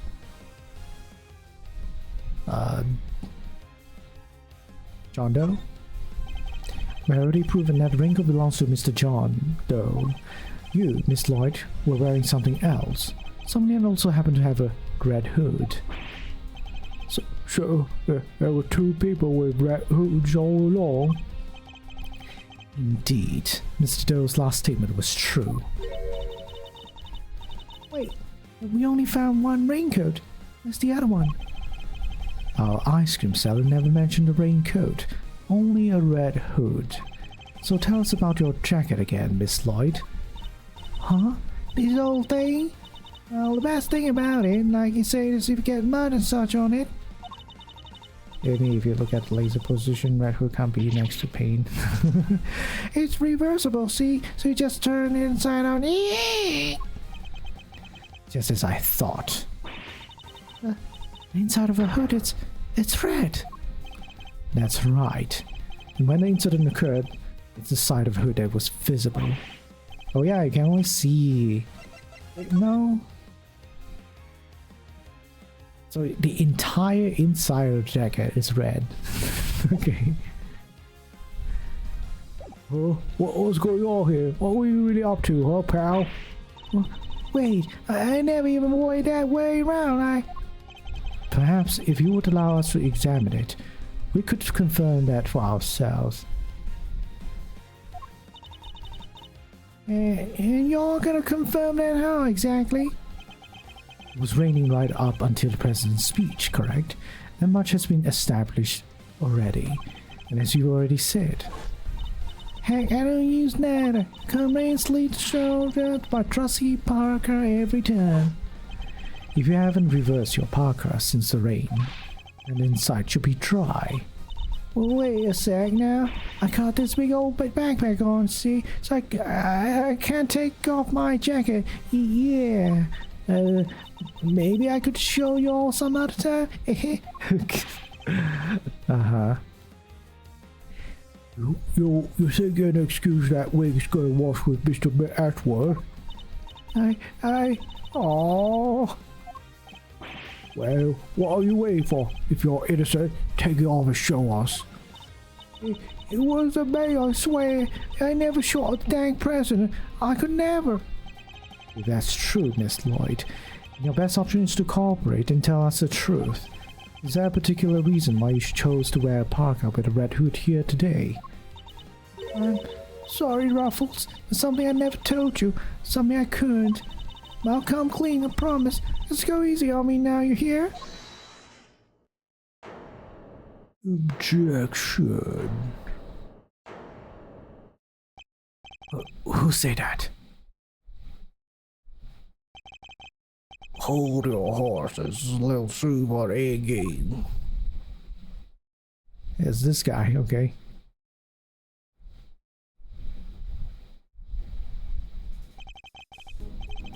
That goes for you too, Mr. Prosecutor. You lost this one moment you made the opening move. I don't know. That's his voice now, I guess. That's one of the men from the case photograph. Guess I better introduce myself. Okay. You're Ocelot. Name's Bronco Knight. Okay. Wait. What's the other guy's name? Oh man. Bronco something Rook. Damn. I forgot already. The name's Bronco Knight. I'm the president's personal bodyguard. The second command of his security detail. Eek. Point that thing somewhere else, pal. What the heck's wrong with you? Sir, I can't help myself. It's just too much fun being de-schooled. You're not a member of law enforcement, so how did you get a gun? Well, I got a license. This old girl's gone loan from Jofar, temporarily issued to us presidential bodyguards. Anyway, never mind that. I got 2 tidbits of news for you. You want the good or the bad first? Choice is yours. I'm indifferent, whichever you prefer. Really? You're giving up the first move advantage just like that? Whatever, you're lost. Guess I'll push off the first pawn then. So you play a little chess, I take it. A fellow fan, are you, Mr. Red Suit? Name's Atchworth, and you could say I dabble. Duly noted, Mr. Atchworth. Alright, I'll start with the good news. The president's okay, and suffer so much as a scratch. You did? That's a relief. Particularly for the young lady here. That means there's no longer a murder charge on the table. That is good news, huh, Tabby? Yeah, 'cause I never... No, for the bad news. The only reason the president's alive is because we bodyguards did our job. One of us did anyhow. Our boss. Put himself in the line of fire. You're referring to your colleague, Mr. Rook. Yeah, it's game over for him. Bum, bum, bum. No way.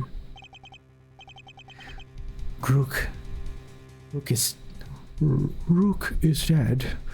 A genuine loss. So you're saying that Tabby? Yeah, your friend here killed my colleague. My brother in arms. No, heck no. I didn't do it. I didn't kill anybody. I could never. I'd shut my mouth if I were you, murderer. Okay. Seems like Lloyd...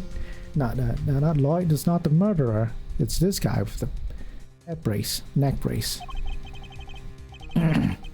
Sure, it ain't what we had to do. Sacrifice one of our pieces to protect the king. But to lose one like him during castling, it's a real shame. Okay, so that's why his name is Wang. President Wang, because he's king. Actually, what's that even mean? It's a chess term. Very simplistically speaking, it's a move where a rook switches places with the king. Why did you just say so?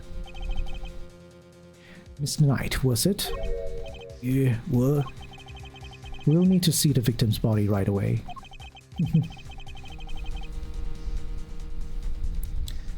All 3 characters mean king? I mean, all perhaps... I don't know, wait, this Jun also means like king? I guess the first one is like emperor. The other one I don't know. Anyhow. And if possible, I'd like to ask the president a few questions. Sorry, no can do. And why not? That's the best, that's the piece of news, and it's the piece you can leak the least. I thought you said there were only 2. National Police Force of Java will be handling things from here. What? You better be kidding, pal.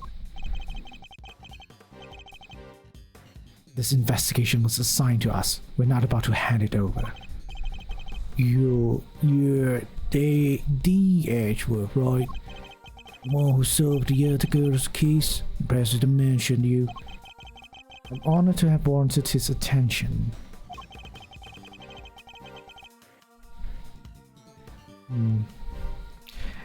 Makes sense that the chief prosecutor would assign this one to you. Wait, did the chief assign me to appease the president? That was a mistake, a big one. You should have given the case to somebody with a spine. You're free to take it up with President Wang. If it was your diplomatic incident, that is. You're coming with me. Continue this on the presidential plane. No. I never did nothing, I swear.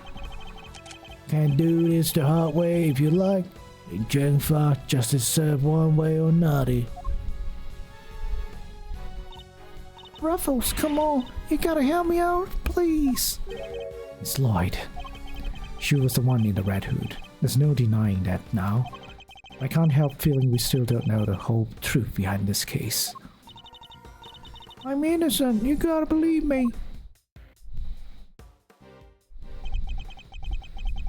Can I really let this happen? This is really how it ends. The look in her eyes, the crack in her voice as she begs me to help her. It's no act by a criminal. She's generally scared. If I let him take her, we'll never know what really happened.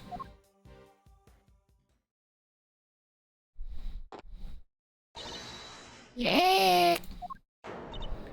What? Oh? What the? Get your filthy hands off. It's John Doe to the rescue. He's actually a super professional assassin, so I believe definitely believe he didn't kill or try to kill the president. So yeah. Quiet now. Is that really any way to greet me? Your neck has barely begun to heal, and you've already forgotten who I am. I'm disappointed. He's never caught you,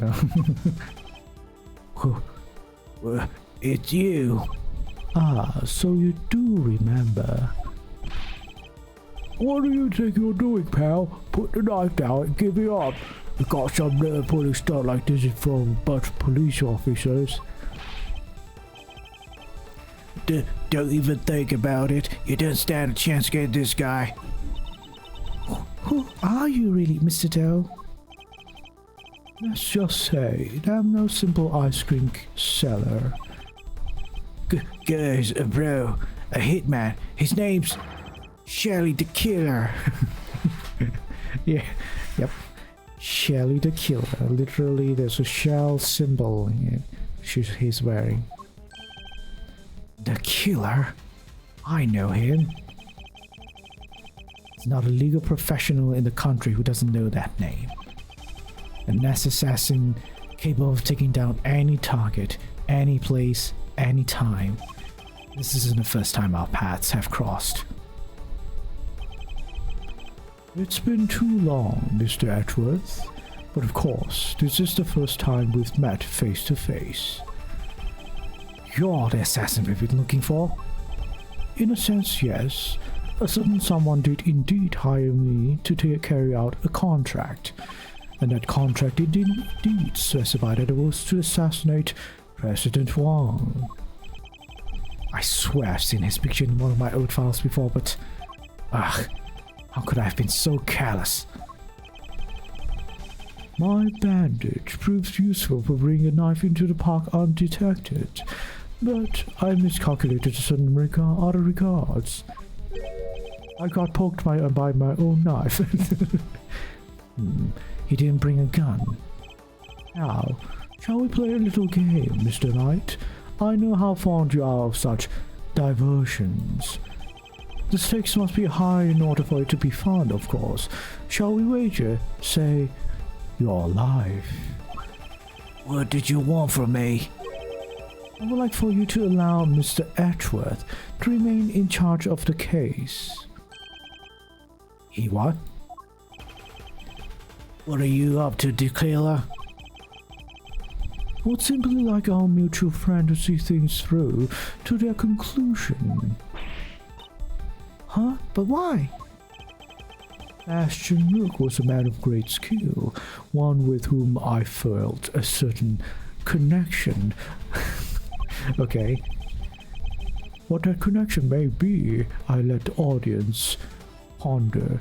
It is only right that the truth behind his death be brought to light. With Mr. Rook's departure, the case is now yours to investigate, is it not, Mr. Knight? I simply ask you to transfer that authority to Mr. Edgeworth.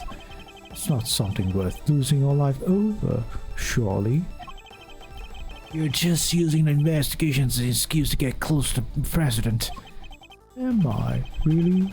I suppose it is true that in order for the investigation to proceed, we'll need to enter the presidential plane. You think I'm gonna let you near him? I'm his chief bodyguard. Are you?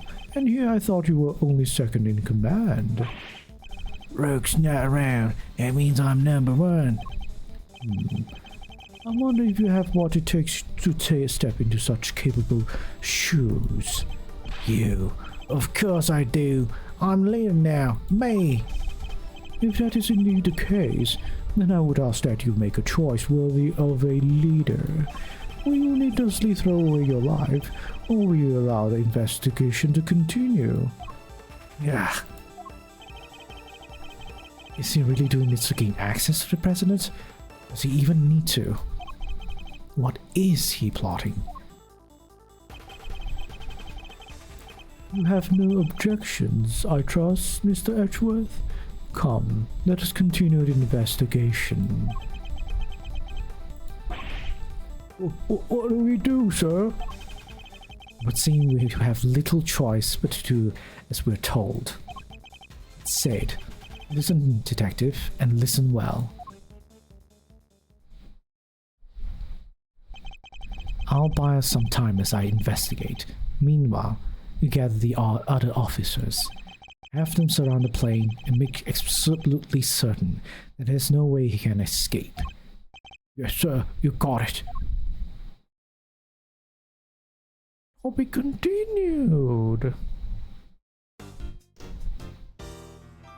Alright. Yes. We have a part 2 to this. Let me drink some water first. I've been talking straight for how long? 2 hours? It's so good so far.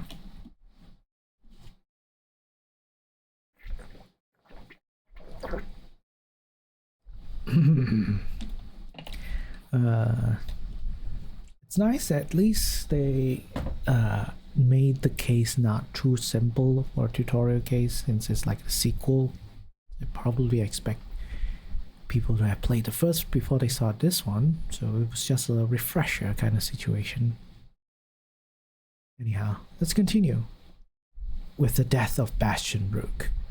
The revelation that Shelley the killer was in our midst. The case had taken a turn we could have never predicted. Mr. Knight ordered that door to the presidential plane be opened. The emergency personnel attending to Mr. Rook's body were asked to leave. With the scene cleared, we stepped cautiously aboard. Oh.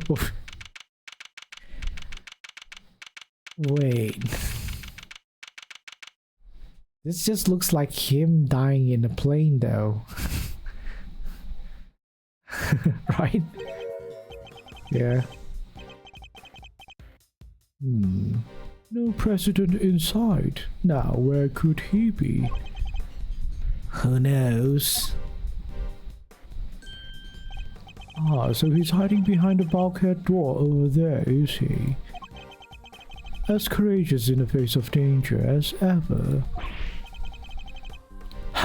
Sorry to disappoint, but did you seriously expect him to be standing here waiting to meet his assassin? As we have already established, my interest lies only in the successful conclusion of this investigation. Now, Mr. Ashworth, if you would be so kind as to examine the body. Also, why is there a spacesuit over there? And a biohazard suit. Alright. My only option right now is to play along. The rest is up to you, Detective Gumshoe. So, the attempted assassination of the president has become the murder of a bodyguard. You look like you could still use a little help there, Mr. Edgeworth. Now that I need it. Not that I need it, but yes. That's what I thought. Then there's nothing else for it. Okay, Faraday, great thief extraordinaire, we just have to take it from here. Oh really? You mean you're going to solve the case for me? Nope. I thought not. But I will provide vital assistance. Now let's get to scouring this crime scene from top to bottom. Let's totally let a random citizen to help with a criminal investigation. It will take Detective Gumshoe a while to assemble our backup, so I'll need to draw this part of the investigation out for as long as possible. Let's start by totally looking at this rarely relevant bird. Well, I'm looking at this shield instead. A riot shield, and next to it a canary in a cage. Oh, she's so sweet! I want one! Did you ever see a cuter partner in crime? Partner in crime? Oh yeah, she could help with me lock picking, stuff like that. A great thief has no greater ally than nature, Mr. Edgeworth. Sadly. Such birds are most commonly used for detecting poisonous gases. Wait, this one isn't actually for that, is it? Looking at all this crap around, yes, it seems so. About, ooh, there's a body armor here. I must scout the scene and inspect anything that catches my attention. Okay, what is this? These personal safety alarms are very colorful. Looks like they get a lot of use as well. I like the president. He seems like a thoughtful guy. Buying this for his kids, maybe his wife too. Why would they all be here if that was the case? No, these are all for his own personal use. Objection, Your Honor. It's simply not possible for one person to use this many personal alarms. Why, you ask? Because he is human. He and therefore possesses only 2 hands. 20 hands wouldn't be enough to count the number of objections I have to that objection. Damn. Hey, look at this first. Documents of some kind. We can always steal a glance. Oh, it's the plans. Another security plan. Oh yeah, like the one from the trash can. Precisely. But wait, something feels off.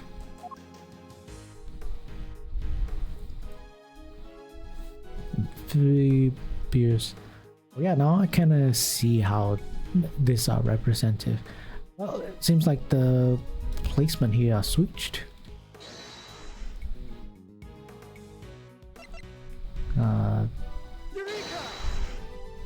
The 2 plans are different. The security detail reorganized at some point. Huh? Oh, you're right. Yeah, we made some last-minute changes yesterday. President's orders. Why the urgency?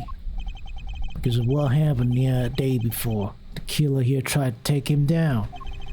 He infiltrated the security detail, posed as one of us. Look, figured it out first, but not before the guy got within striking distance of the president. Oh, damn! Look at the killer. So that's why he's wearing a brace. If our leader hadn't stepped in just then, we all have been out of a job. But he made it. Our friend here wound up with a seriously twisted arm. Oh, so that's why. Rook put a bullet in it for good measure too. And where were you? Where were you while this was happening? Totally wasn't strangled by the killer, you know. You were the first one I overpowered, were you not? Oh, that's embarrassing. Shut up, kid. Ah, now I get it. Your neck has barely begun to heal. You've already forgotten who I am. I'm disappointed. It's you. Busted up my neck so bad I can't even look to my right.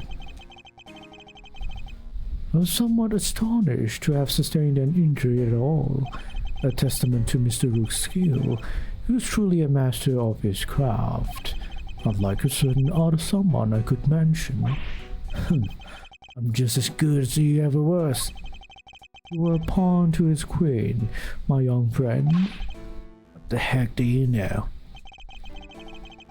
So that's why you remember Mr. Rook's name. You admired his skill as a bodyguard. Indeed. While I was serving on the team, I learned the names of all the operatives, but it in particular stayed with me. It joined a very short list of those who have ever successfully wounded me. So that's the connection he was talking about. That's why we changed up the security plan. Had to be sure there weren't any more assassins in the ranks. President didn't want anybody on stage he didn't trust, and he only trusts two people. Me and Rook. Now cancel President's security arrangements, which were changed only yesterday. How does that explain your change of position? Oh yeah, you switch over to the right-hand side. I told you, I can't turn my neck to the right. You only cover the President's left side. I wound up moving to the right side of the stage.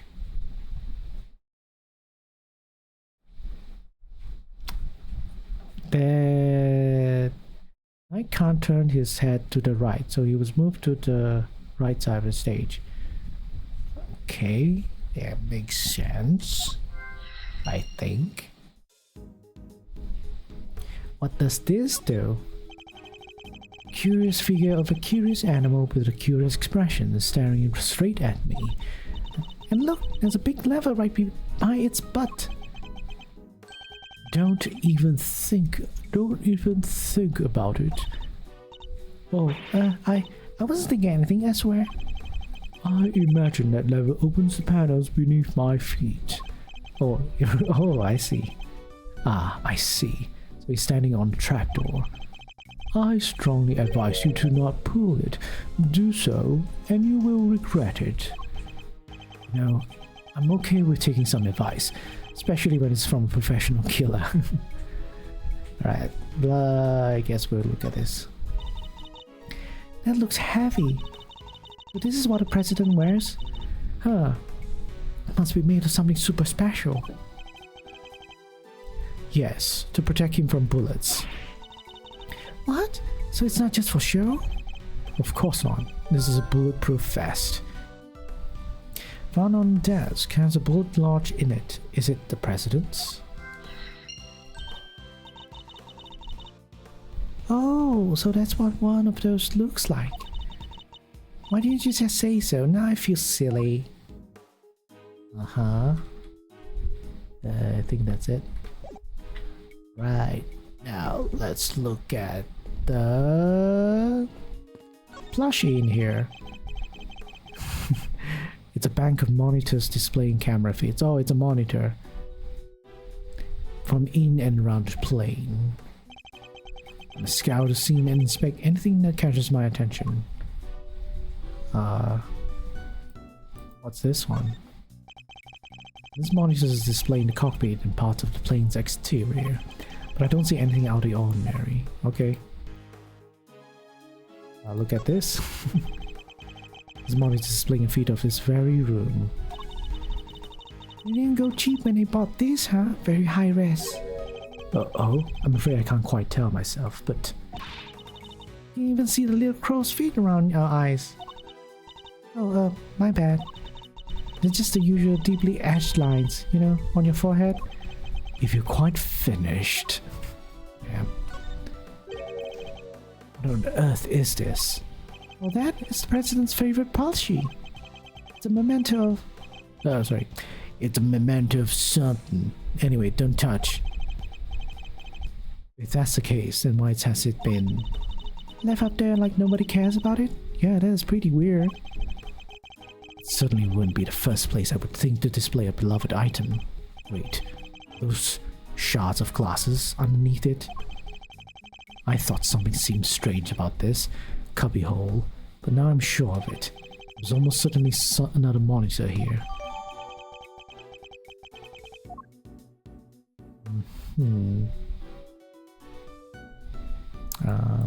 I just making sure. That's the outside of the plane. Most intruders could not hope to approach without being spotted. Such measures would be mere child's play in my case. Whoa, you're saying you can get past cameras like this without even being seen? Of course, with ease. You have to teach me how, please. Are you taking on apprentices by any chances? Kay, you do realize you're talking to, don't you? Sorry. I had to ask though. What a great skill for a great thief to know. Unfortunately for you, I'm not the type to take on understudies. I'm not, huh? Shame. Shame? What way exactly? Yeah. Okay, let's finally look at this. To the gas mask, in case of a poisoned gas attack, I suppose. The president certainly seems to think he's at risk of assassination at all times. Wow, gas mask! I've never seen one before. I've heard plenty of them, about them, of course. Oh, from a fellow thief, I presume. No, from the Jammy Ninja. You know, my favorite kids' TV show. Princess Murasaki was getting married, but toxic ninja Wolfsbane showed up to lay down some sick burns. Okay. And time to tune out. Might save myself a brain cell or two. Alright, we finally talked to the dead guy. Bullet wound here. Also, why does the bodyguard not have body armor? The bullet seems to have entered just under his armpit and went clean through his body. It was hit in an area his bulletproof vest didn't cover. Oh, okay. Like it was on purpose or something, huh? The cause of death would appear to be loss of blood. Attempts were made to stanch it, but to no avail.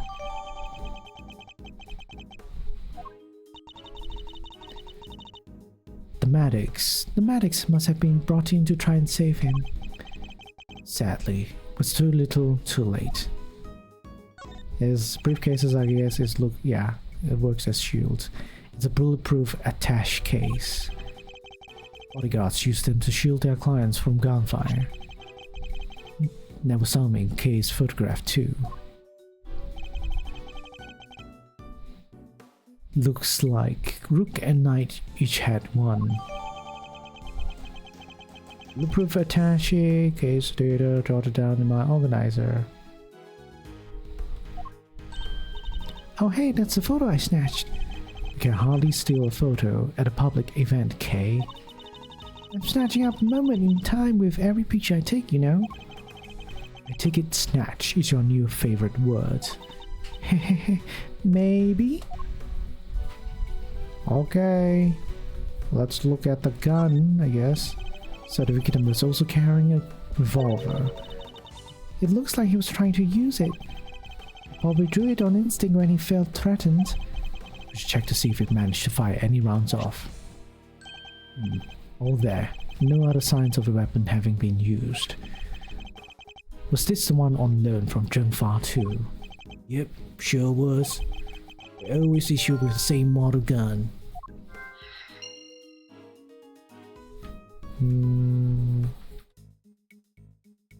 I don't see anything in particular, but I guess we will examine his body. The victim, Mr. Bastion Rook, bodyguard to the president of Zhengfa. One of the guys that brought the president inside as soon as the shooting started, which means he continued to do his duty right up until his dying breath. At least he'll get posthumously promoted. Okay, it's better to know when to say nothing at all than to end up with your foot in your mouth. Oh, what do you mean? I mean, bodyguards don't even operate on the same rank promotion system as the police in the first place. His hand trap door or connected to the level of that curious figure. If someone were to open it, everyone would fall through. Mr. Rook, Mr. Killer, don't even think about it. I wouldn't dream of thinking up ways to take you down. Might I suggest you keep your monologues internal? Okay, should I talk to Abby here? I guess we'll talk to her. I didn't do it. I'm a reporter. Beg scoops, not souls. Then why lie about your jacket? Laser sight. It was... I just... knew y'all would think it was fishy. Is that really all it was? Please, you gotta believe me. I could never do something like this. I'd like to tell you everything you will be alright, but just try not to worry too much. If you really are innocent, I'll prove it, one way or another. Thanks, Chief. I believe in you. How many times must I tell you? I'm not your chief. Oh, sorry, Ruffles. Clean forgot you were Chief number 2. That's not what I meant. Internally, sigh. I guess I don't have anything to present to you, Lucy. So I'll leave you alone. We'll talk tonight, I guess. Just make sure we do everything, I guess, before we start matching up clues. I have high hopes for your investigation. I do hope you won't betray my trust in you. Mutual understanding. Things are progressing well, I hope.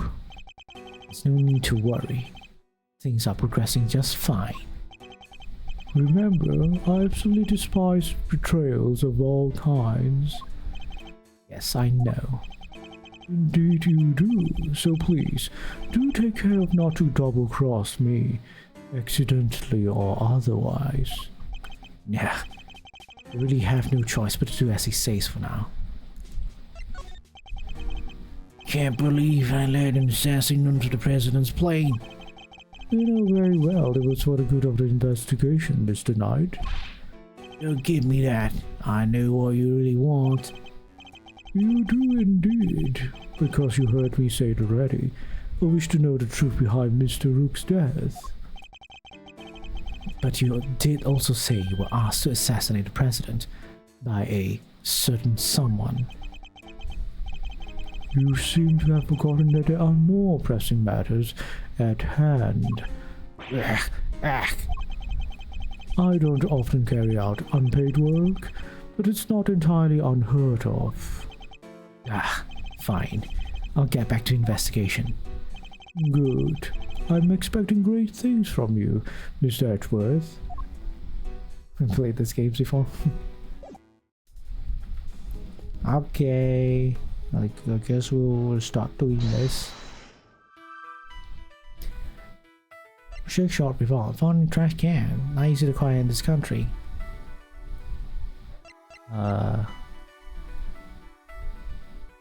Bulletproof vest. There's a bullet launched in it. Is it the president's? Bullet through the body.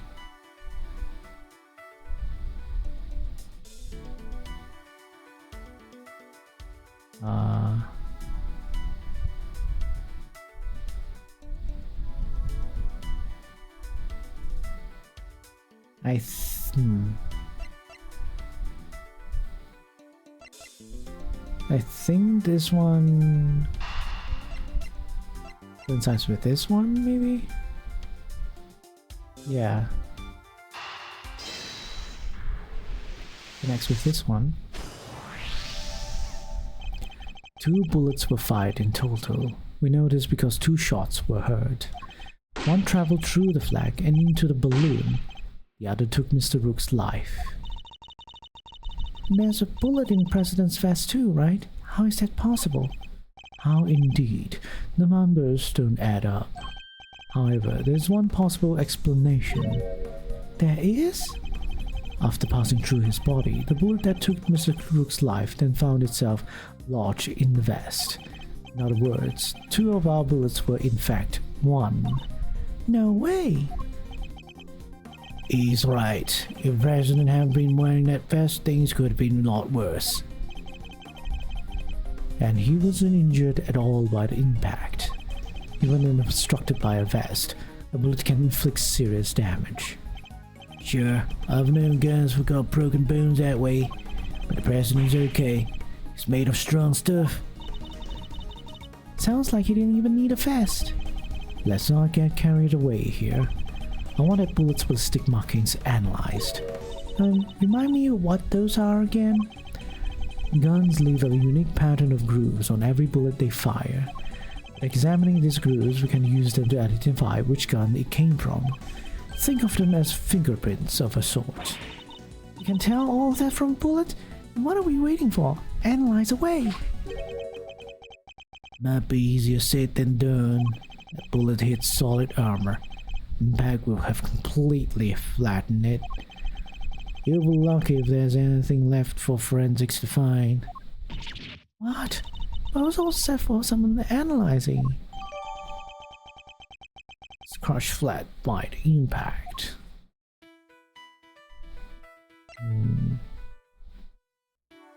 This one or this one? Oh, yep. 2 guns are exactly the same, meaning it's likely that the one we found is also from Zhengfa. On Draken, same model as the victims. The bodyguards all got their guns from the Zhengfa authorities, right? Yes. Are they like super rare or anything? No, I don't believe so. This model isn't exactly easy to come by in this country, but it's certainly not impossible either. Boo! And here I thought they might be valuable treasures. Yes, it is something of a shame. Whoa! I just mentioned treasures and you actually responded for once. I only mean to point out that if the gun were rarer, it would be much easier to trace them. Which would have been made them treasures of the evidence variety, I suppose. Ha! See?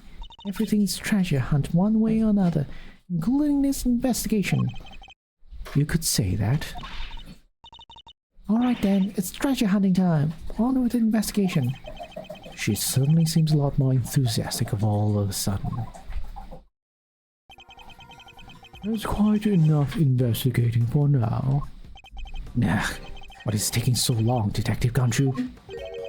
Well, Mr. Edgeworth, have you solved the case? No, not yet. Is that so? Then perhaps interviewing another key witness might help you to do so. Another witness? Who? You don't mean? The most important witness of all, the man on the other side of the door. You really intend to have me question the president? Now, if you would be so kind as to summon him, Mr. Edgeworth. Stop right there, tequila. You're nuts if you think I'll let anywhere near you. Anywhere near you. Well, Mr. President, I'm sure you're watching us through your security feed, aren't you? In which case, I politely request that you show yourself. That is, if you value your bodyguard's life.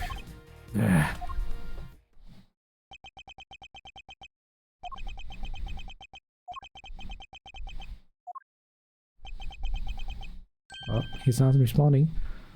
Well then, if nothing else, we now know what kind of a man you really are. Mr. President! Stop, you can't do this. Let's all just calm down, alright? Come on, detective. Where the blazes are you? Eek! The lights, what's happening? Listen well, Mr. Edwards. I would advise you to stay very still. It seems I will not be granted my audience with the President after all, with Mr. Light's life as my bargaining chip. No, stop! No! Eek. Okay, you won't get away with this, still the killer. I have seen enough, and now I know the truth. Where are you? Where did you go? Ugh. I'll leave the rest in your capable hands, Mr. Edgeworth.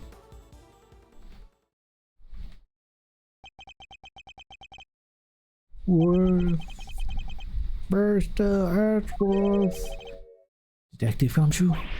Sir, Mr. Edgeworth, sir.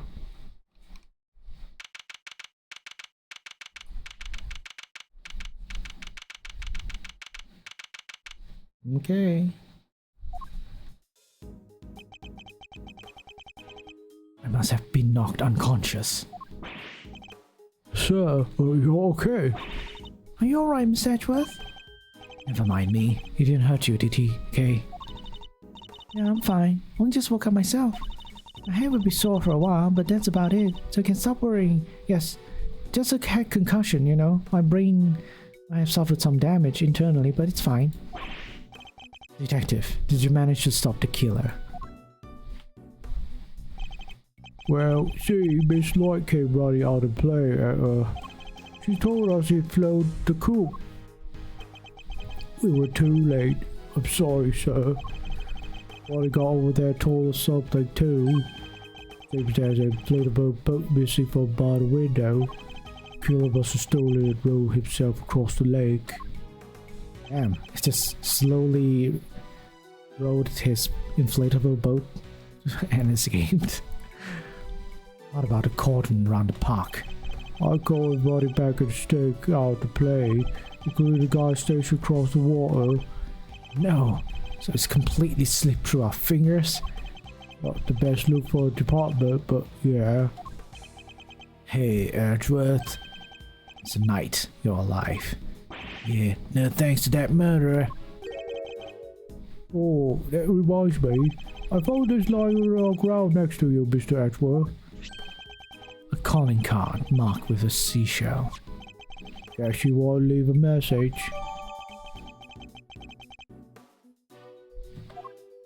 The killer usually leaves this next to the bodies of his victims. What's the message about? A message, okay. Oh, but you're not dead, sir. I could have been. Maybe that's the message. Can't stop thinking about his parting words. I've seen it all, and now I know the truth. I leave the rest in your capable hands, Mr. Edgeworth. Why is he in such a lame position? What are you talking about? You're talking about Rook? And now I know the truth. The truth about what? Roger that. All clear out here, sir. Over. What's going on? It was the president. It was the president. He's coming out. Now? Edgeworth pass out? Oh, okay. A super muscular Wang. Totally doesn't look like a lion at all. It actually looks like the other guy, the actor that plays Steel Samurai. But yeah, this guy's way buffer. So he's the president of Zhengfa, Mr. Dijun Wang. And you are... It's an honor to meet you, Mr. President. My name is Miles Edgeworth. The honor is all mine, Mr. Edgeworth. I am Dijun Wang. Your efforts on behalf of Zhengfa have not gone unnoticed. You averted something of a crisis. You must be referring to the Atagarasu case. Thank you, sir, but I did resolve a few local cases of murder. You are too humble. I have been observing your investigation. You are an impressive operator, Mr. Edgeworth, even if the killer did get away. That's very kind of you to say. So he was watching through his security feed. Sadly, I must inform you that this is as far as your investigation goes. What do you mean? Hear me, foolish prosecutor, for I shall say this only once. Night has surprised me of the state of affairs. From this point forward, the case will be handled by Zhengfa's police of force, the finest in the world. Even with the killer out of the picture, they're still looking to get me thrown off the case. What do you think you're doing, pal? Nobody talks to Mr. Ashworth like that. If it hadn't been for him, the killer would have... Detective. Forgive him, Mr. President, but I must confess to being somewhat confused. I fail to see how or why this case falls within Zhengfa's jurisdiction. You fail to say? Enough, puny prosecutor. You seek explanations from a head of state? I say no. 1,000 times no. I will not explain myself to you. Now hand over the evidence you have gathered and remove yourselves from this plane. I'll do as he says if I were you, Ashworth. Ugh. This can't be really happening. It's really the end of the line. Can it?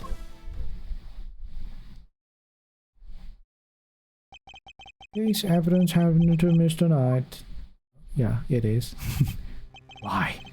Why let us come so far only to pull the case out from under us? Now, you may leave.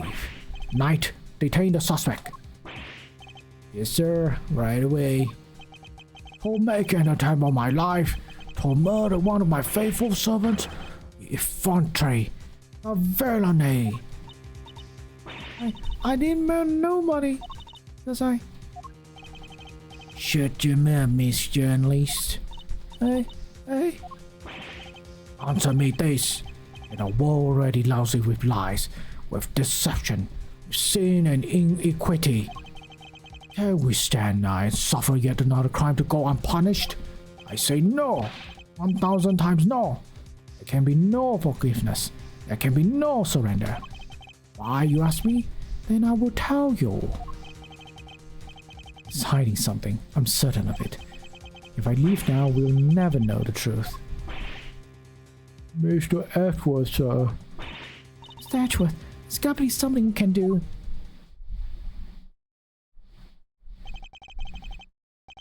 Think, Miles. Remember, how many times have you faced situations like this in the courtroom?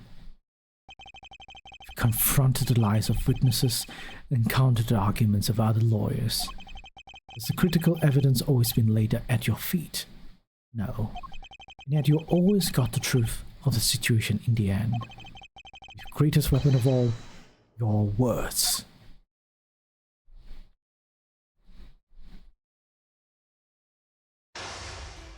Oh, we're playing chess again. Now, let us analyze the state of play. I was think he's like pointing his middle finger, but he's not. Who does that? Like, who does this kind of gesture, man?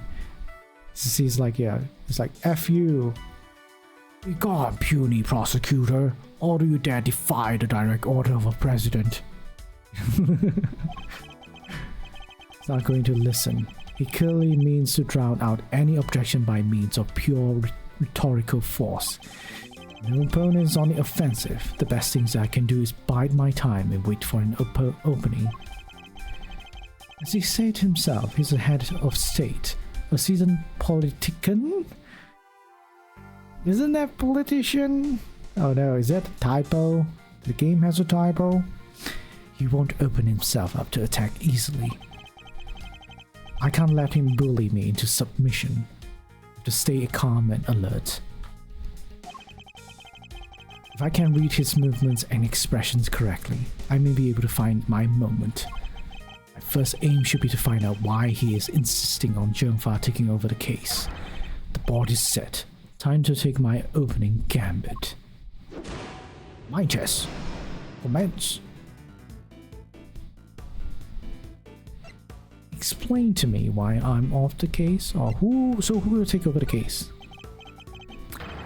Did I give you permission to speak? No, 1,000 times no. My time, I guess. I am the leader of Zhengfa.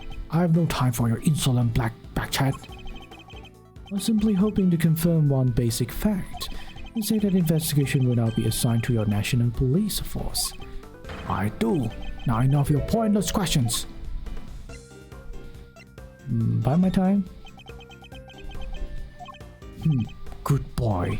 The interior of this place is the sovereign territory of Zhengfa. You have no rights here. Is that so? Could it be that our current location itself is significant somehow? To keep that in mind, could be a useful clue. The other one then. Could you at least explain to me why I'm off the case? Imbecile! Cease your insolent jabbering. I need not explain myself to you. My reasons are my own, and they are none of your concern. Whenever it's time to employ my clue, are they related to our current location? In the course of our conversation, I've deduced certain facts from your behavior, Mr. President. For example, you seem particularly aggressive when discussing our current location. You smarmy smart aleck. Well, I don't understand what I meant, but as you said yourself, the presidential plane is the sovereign territory of Zhengfa, and from that we can infer.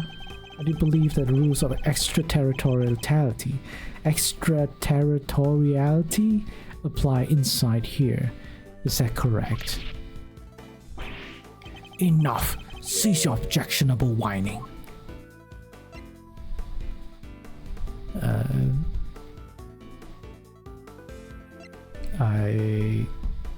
I will buy my time, I think.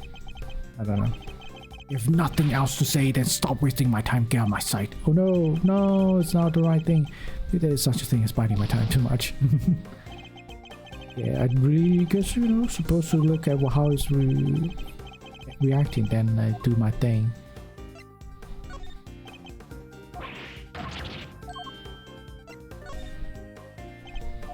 Boom, boom.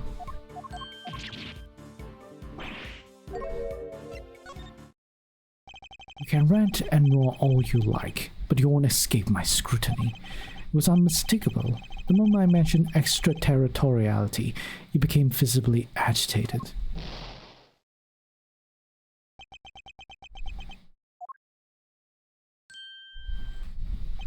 You think you're clever, don't you?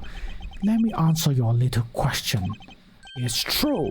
Extraterritoriality applies. Your loss means nothing here. And why does that matter, you ask? Fuck you. Finger again. It matters because it means you are powerless. You have neither influence nor authority here. Interesting. So the extraterritoriality issue does have something to do with all of this. Heh. Let's dig a little deeper into the claim that the plane is sovereign territory, shall we? This next move shall surely decide the victor. He may be the president, but nobody's untouchable. We just have to find the right angle of attack. Does that really apply here? You believe that extraterritoriality applies here, but can you prove it? Do you even understand what you are asking? Of course, if I didn't, I wouldn't ask it. Have you no shame? Calling into question the good word of one such as myself. By my time, I guess.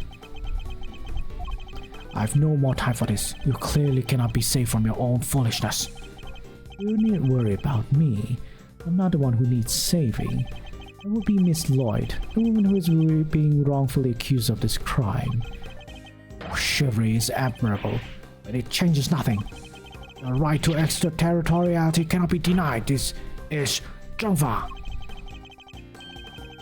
Oh, now I get the name Zhengfa.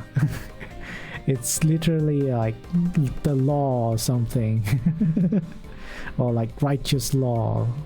Or Righteous path, righteous whatever. Anyhow, if I want to take this any further, I'll need a clue of some kind. Let me try another attack for now.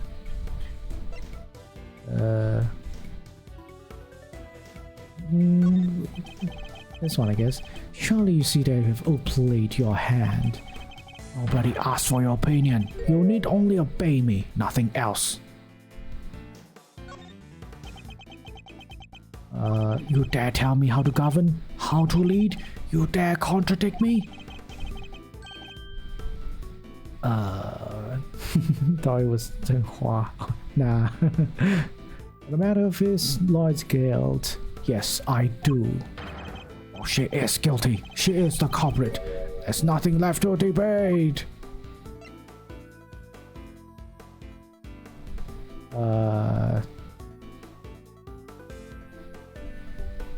Yes, of course she is the culprit. Well, I have plenty to say. I don't know. You must have realized by now what a massive corner you've talked yourself into. No, it's not right. Blah, blah, blah, blah. Oh no, I'm running out of time. That's not good.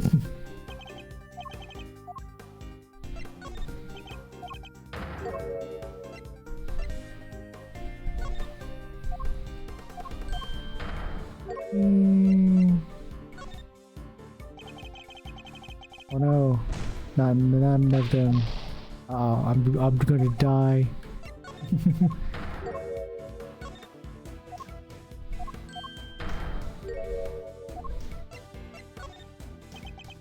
This is also wrong.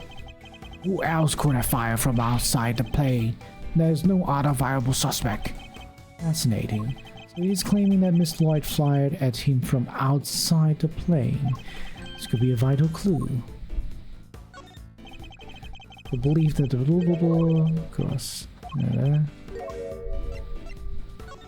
Oh, I'm gonna die.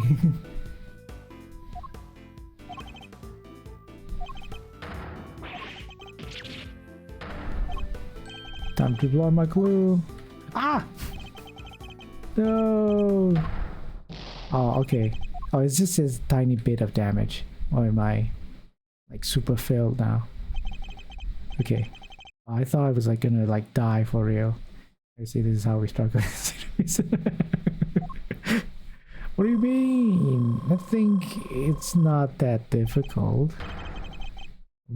Way easier than this bullshit, okay? Do I have to do all that again? Oh no. Let's just make sure we do this.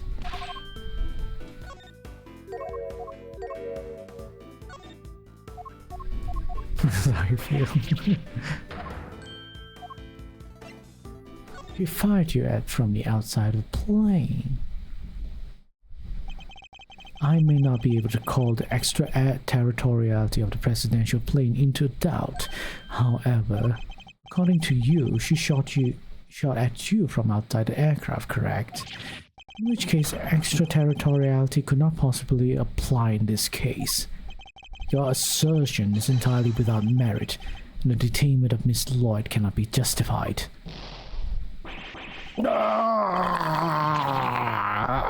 How could I have? Bested by a mere prosecutor, but I am the president! The president!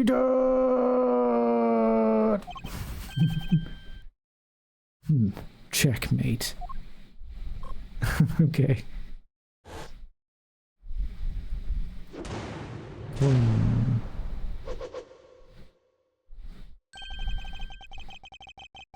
I trust you won't mind if we continue our investigation now, Mr. President.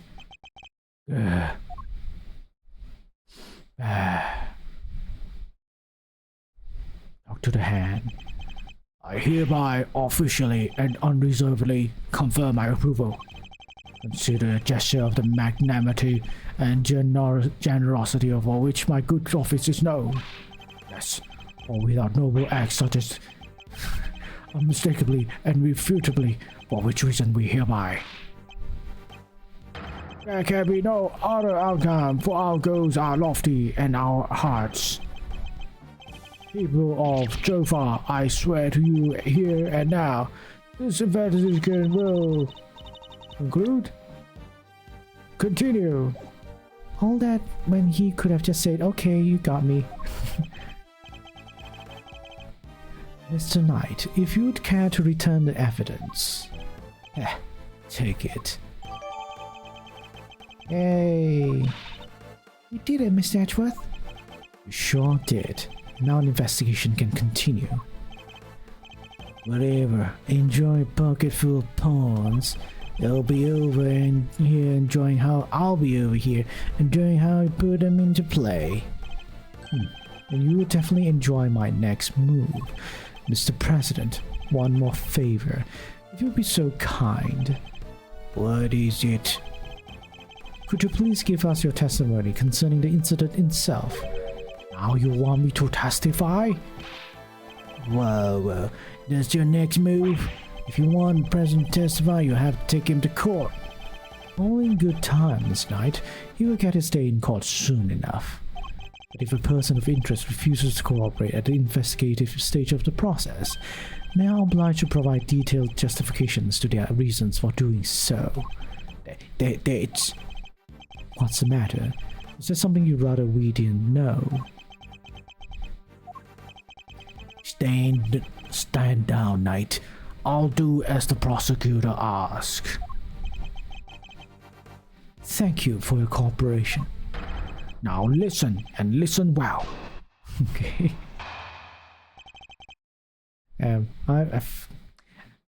It's very distracting how they made him like super muscular, but he's wearing a suit. This kind of implies the suit is like super thin. It's not thick at all. The material, the fabric's not thick at all. So it's like,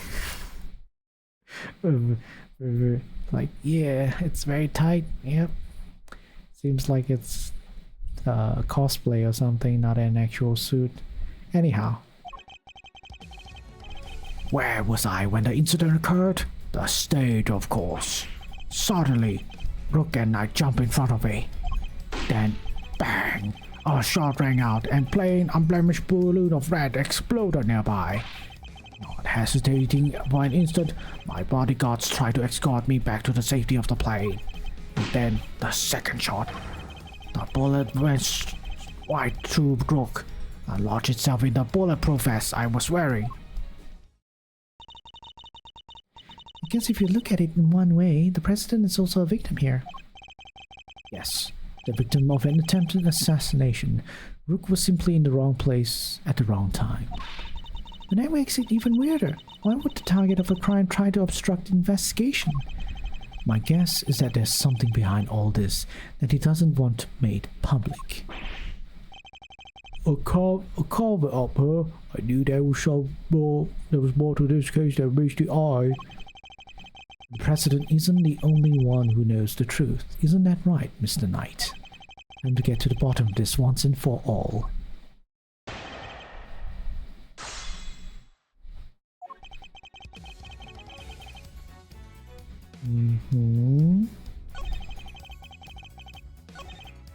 I'm just gonna press the first statement. Now I have a feeling something's wrong. How would you describe the incident exactly? Oh, you naive little man. Do you really think your silly simple question will shake me? I was involved in a craven attempt to silence me with cold steel. And while I was speaking to my adoring public, no less. Okay. Hold it! When they stepped in to protect you, were you aware of the fact that you were being targeted? Was I aware of the... No, I was aware of my audience, nothing else. I step onto the podium, I enter another world entirely. A place of rapture, a place beyond words. Yeah, I think that's called stage fright. I bet you were like a deer in the headlights, okay? No, 1,000 times no. I remember every second. This moment is indelibly etched into my memory.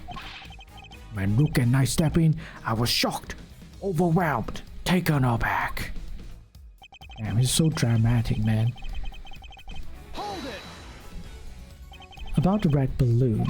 Are you trying to test me, Mr. Prosecutor? No, Mr. President. I simply wish to confirm what you remember. Very well. There were two very large, very round balloons, one on either side of the stage. A deep crimson hue stuck against the sky, just as the security plan said they would. The same security plan we found in the trash can, I assume. Look, and I leaped to my aid just before the balloon exploded. Hey.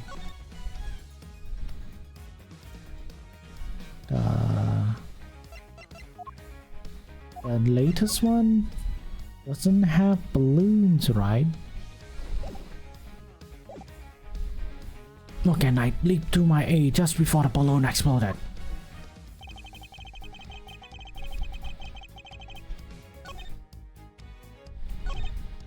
Not hesitating, but Mr. Mother's had to rest me bad, blah blah. I guess there's something wrong here. Second shot. Do you know where the second bullet went? Is this how you treat a foreign dignitary? Or do you really think such a needling question's necessary? Wow, what's he so upset about? You insist on going over the same details again and again. Even my patience has its limits. You know full well where it went. Watch yourself report for worry. If I may ask, what was the victim like in that moment? He was a man amongst men, a real hero. The mere impact of the bullet took my breath away, and yet he had the strength to grab me, rush me back inside the presidential plane. So you and the victim entered the plane together, is that correct?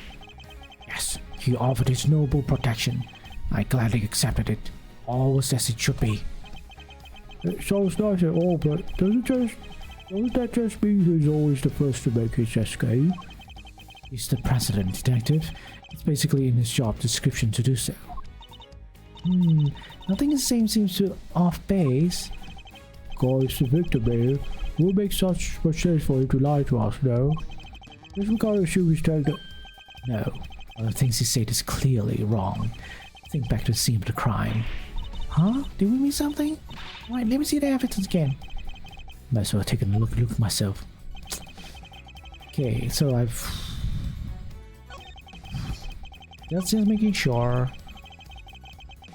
that I think the... this one I haven't pressed yet. We'll press this one again as well. Say they tried to escort you back onto the plane. Yes, that is exactly what I said. The true open-air attaché cases. It must be the moment K captured on camera. Immediately moved to help me back onto the car aircraft. Okay, so I'm gonna say the inconsistency is about this one.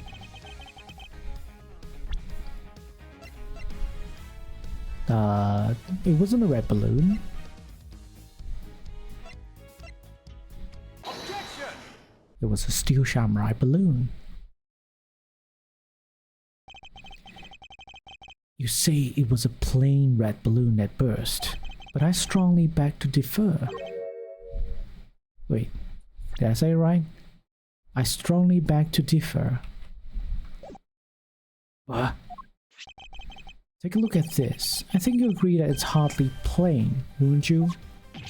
No. What? Who is that? Mr. President, meet the Steel Samurai. I would have hoped you might have recognized him, especially if you were hoping to ingratiate yourself with the people of this country. Yeah, you need to watch the Jammy Ninja too, he's amazing. So you see, the balloon never struck by the bullet was anything but plain. It was in fact of the Steel Samurai. Steel Samurai. But the briefing mentioned two plain red balloons. And there they are, right on the security plan. They look pretty plain, don't they just simple round balloons? Right, what is the meaning of this? Explain yourself. Yes, Mr. President. It seems the Steel Samurai balloon was borrowed at the last minute, sir. Borrowed? That's what we were told. Guess they only reported incident to us bodyguards though. Seems there was a little trouble here on site last night. Over original balloons burst somehow. So they swapped it in as an emergency replacement. Yeah, one of the stove holders happened to have it. From what I hear, he was more than willing to lend it out. Very happy-go-lucky couple guy, they say. A happy-go-lucky stallholder with steel shamrock balloons to spare. Huh. Is it Larry Butts? It probably is Larry Butts. They feel just upon par with air to make it look like they're out of ornamental balloon. Oh, okay. Oh, this is dumb. So, while it was a steel shamrock balloon, it was made to look like a plain red one above water. Is that the long and short of it? Knight, why was I not informed of this? Sorry, sir. I didn't think it was pressing issue. And indeed, you saw it and knew no different, correct? Yes, I suppose so. You really have mistaken a steel shamrock pants for a plain red balloon. Still, Mr. President, I struggle to see how you wouldn't have noticed something different about the balloon. Of course! Well, what's that outburst for? Now I remember. I could barely see the balloon. You couldn't see it? That's right. The wind was blowing too hard. The flags to the sides of the stage were flapping incessantly and blocking my view. Is that so? Yes, those two flags. They were being blown back towards me. There would have been a strong wind blowing right around the time of the incident, strong enough to blow the flags in such a fashion. Does it conflict with any way with our understanding of the case? Yes, it does. Thank you, Mr. President. Your testimony has revealed yet another contradiction. It has? Oh shit. Yes, a contradiction that could turn this entire case on its head. When I arrived on the scene, the wind had died down and the flags were resting calmly for the most part. But if the wind had previously been blowing the flags, as the President describes, a certain piece of evidence suddenly takes on a very different meaning. Which piece of evidence? This piece of evidence. Earlier, we deduced that the bullet that struck the steel shamrock balloon and the bullet head has passed through the flag were one and the same. From these two things, we further deduced the trajectory that the bullet must have taken. And also, I think I know where we're going with this. Yeah. And we concluded that our shooter must have fired from the left side of the spectator area. But the flags were blowing as the President describes. Our conclusion becomes quite different. No way! If the flags were pointed in the other direction... Exactly. Our trajectory changes completely. Oh wait, I think I cracked the entire case. Anyhow. And if we trace that trajectory back to its source, we can ascertain who really fired that shot. Wait, but Mr. Ashworth, that would mean... Yes, I know. We may not have yet understand the reason why, but it can only have been one person who did it. Who does the bullet's new trajectory implicate as the one that fired the shot?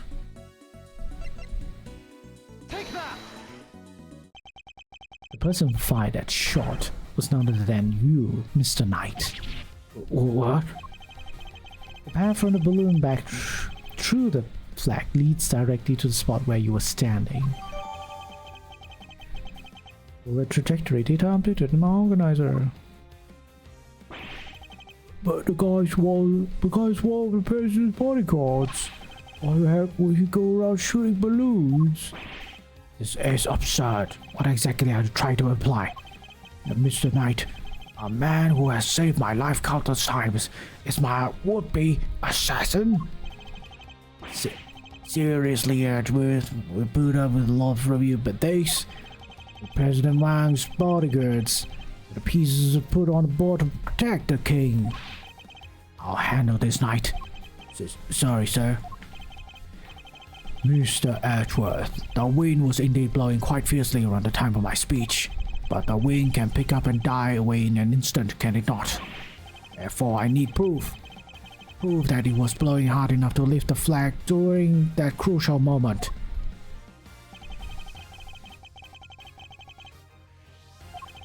These evidence that shows that just that. Perhaps it can also show us what was happening with the flag then, too. It was this, right? Yeah. We can see the flag. We noticed that was a flag, but I guess that's a flag. The proof is in this picture right here. This should be good. Which picture? Where? You can see which the flag was really blowing. Right here. Oh yeah? The guy is, you know, his hand is behind the case, so what he's doing behind the case? Pretty sus, you know. Well, do you deny that it clearly shows the flag? Ugh, There we have it. Proof that it was blowing towards you at the moment of the shooting. So that means our pal over there did shoot the balloon. Making him the assassin. This Knight is the assassin. Mr. Knight is our assassin. A shocking accusation. I would be intrigued to learn how that would be to his advantage. Huh? What do you mean? It means, what will I have stood to gain by killing President? I'm his bodyguard. If he's not around anymore, that is my job. Now why would I give that up? Wait, no? Yeah. Okay. Okay, it's not. I guess I was wrong. This Knight is not the assassin. He may have shot the balloon, but the president was on the other side of him entirely. Therefore, it can't have been aiming at his boss.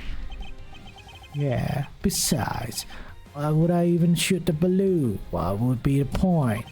Watch how you answer. I might aim for something else next. If the killer put out an assassin, he would try to kill the president. That was a point. I'm sure of it.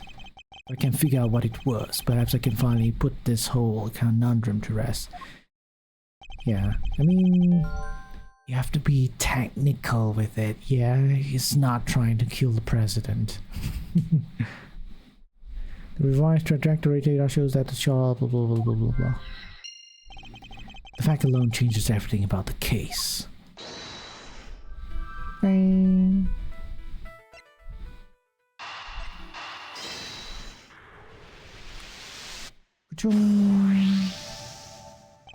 Why did Knight's assigned position change? I told you. I can't turn my neck to the right. Can only cover the president's left side. I won't moving to the right side of the stage. Is that the only reason? Well, suppose that plan hadn't changed. That Knight had remained posted on the left.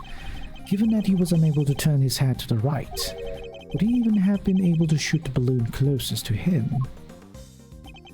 Could it be that the security plan was changed for the express purpose of popping one of the balloons?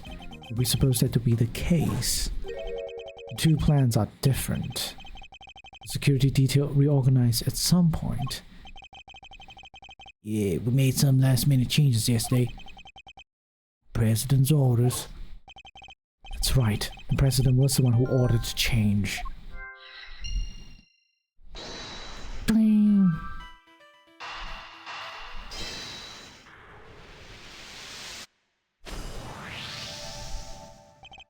If I'm reading things right, the president knew in advance about a balloon shooting, which means he must have had foreknowledge he would be in someone's crosshairs today as well.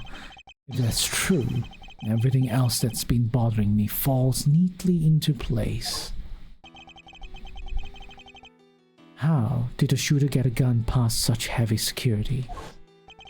Why would they then carry out the shooting wearing such conspicuous item of clothing? Why use a laser sight that would give away their location in an instant? And how did the president suffer no injuries at all, despite a direct hit to his vest?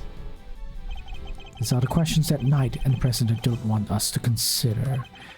There's only one possible reason for Mr. Knight to have fired his gun: to create the illusion of an assassination attempt. What? Oh. Idiot, you do understand what you're saying? Oh, I understand all too well. I understand everything now. Most of all, I understand why you were so keen to take the investigation off my hands, Mr. President. You wanted your real plans to remain hidden. How dare you speak to me that way? Is this some sort of sick joke? Oh, it's not a joke, I assure you. It is simply the truth, as revealed by the careful application of logic and reasoning, nothing more. The first shot was fired by Mr. Knight with the specific intention of hitting that balloon. The sound of gunfire and the bursting of the balloon were guaranteed to cause a panic, and then he fired again. Did he? Yes. He fired 2 bullets, both of which were aimed at the balloon.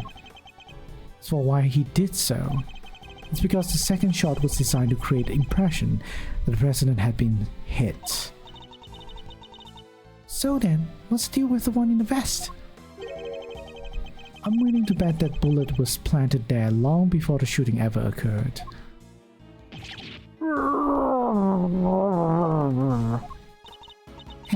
So Mr. Heroic President didn't take a bullet after all. That's not true.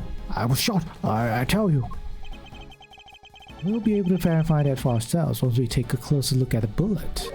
At the very least, we can expect to find traces of Mr. Rook's blood on it, correct? But you said it yourself. You found the shooter in the photograph, the person with the red hood. I thought I made myself clear. The trajectory points to only one possible shooter, Mr. Knight.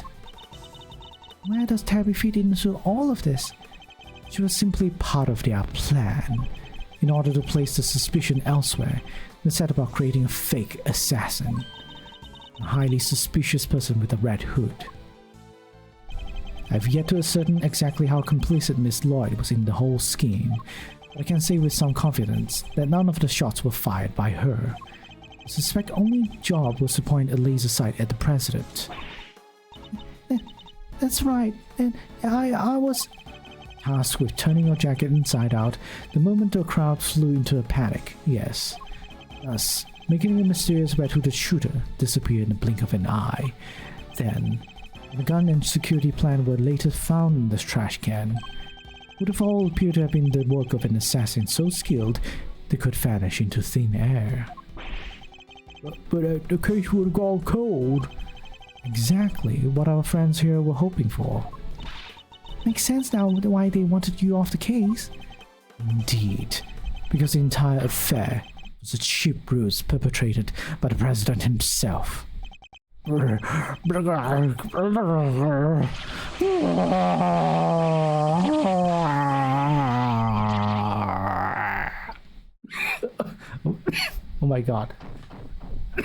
Oh my god. Oh no, it's not actually buff. Let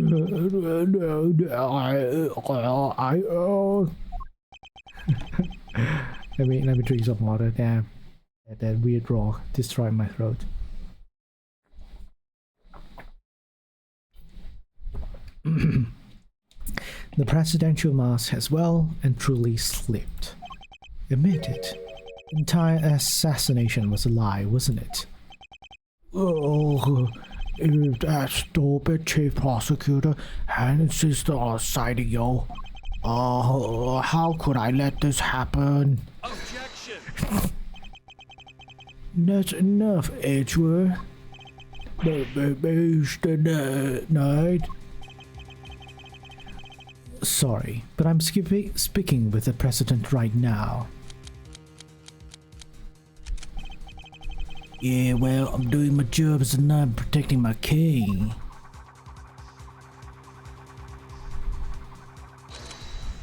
So go ahead, keep running your mouth.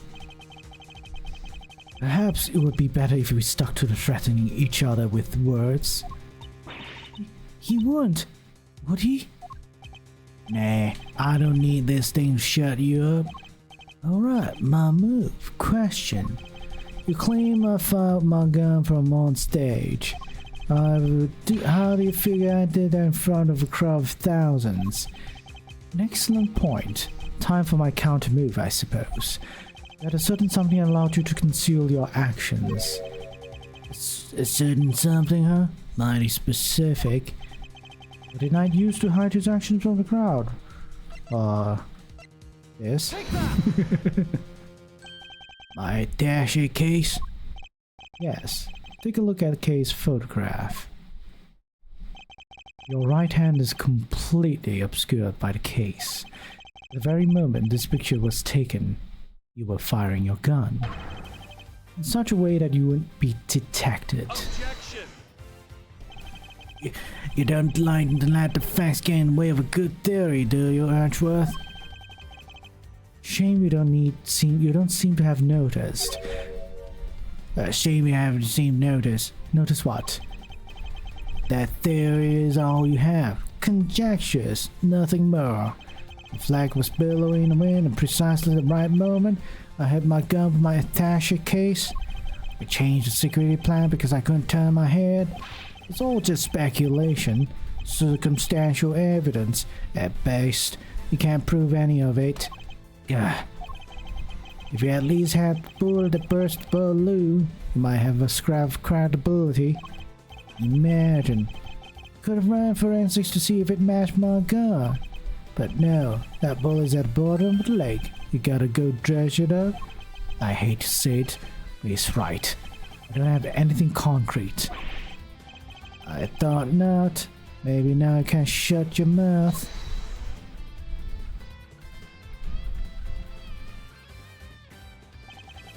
Miss Lloyd. Miss Lloyd. Of course. She could shed some light on this whole situation. I just need to get her to talk. What's the matter? Something you want to say, Miss Journalist? Never mind. That's what I thought. Miss Lloyd. I need you to be brave. If you don't speak up, the truth will be lost forever. You are journalists after all, are you not?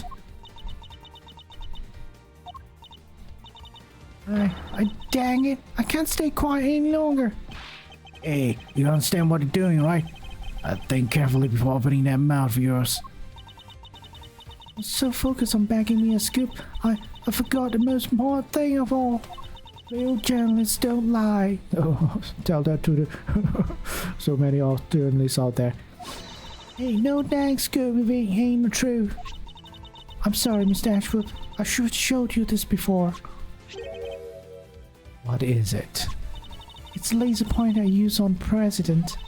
But that's all I done. I never shot nobody. You're stupid. I thought I told you, you squeal, and you go down as an accomplice. Sim, you told me to do it. I was at Jonova's embassy, sniffing out a story, like I told you. It was 3 days back.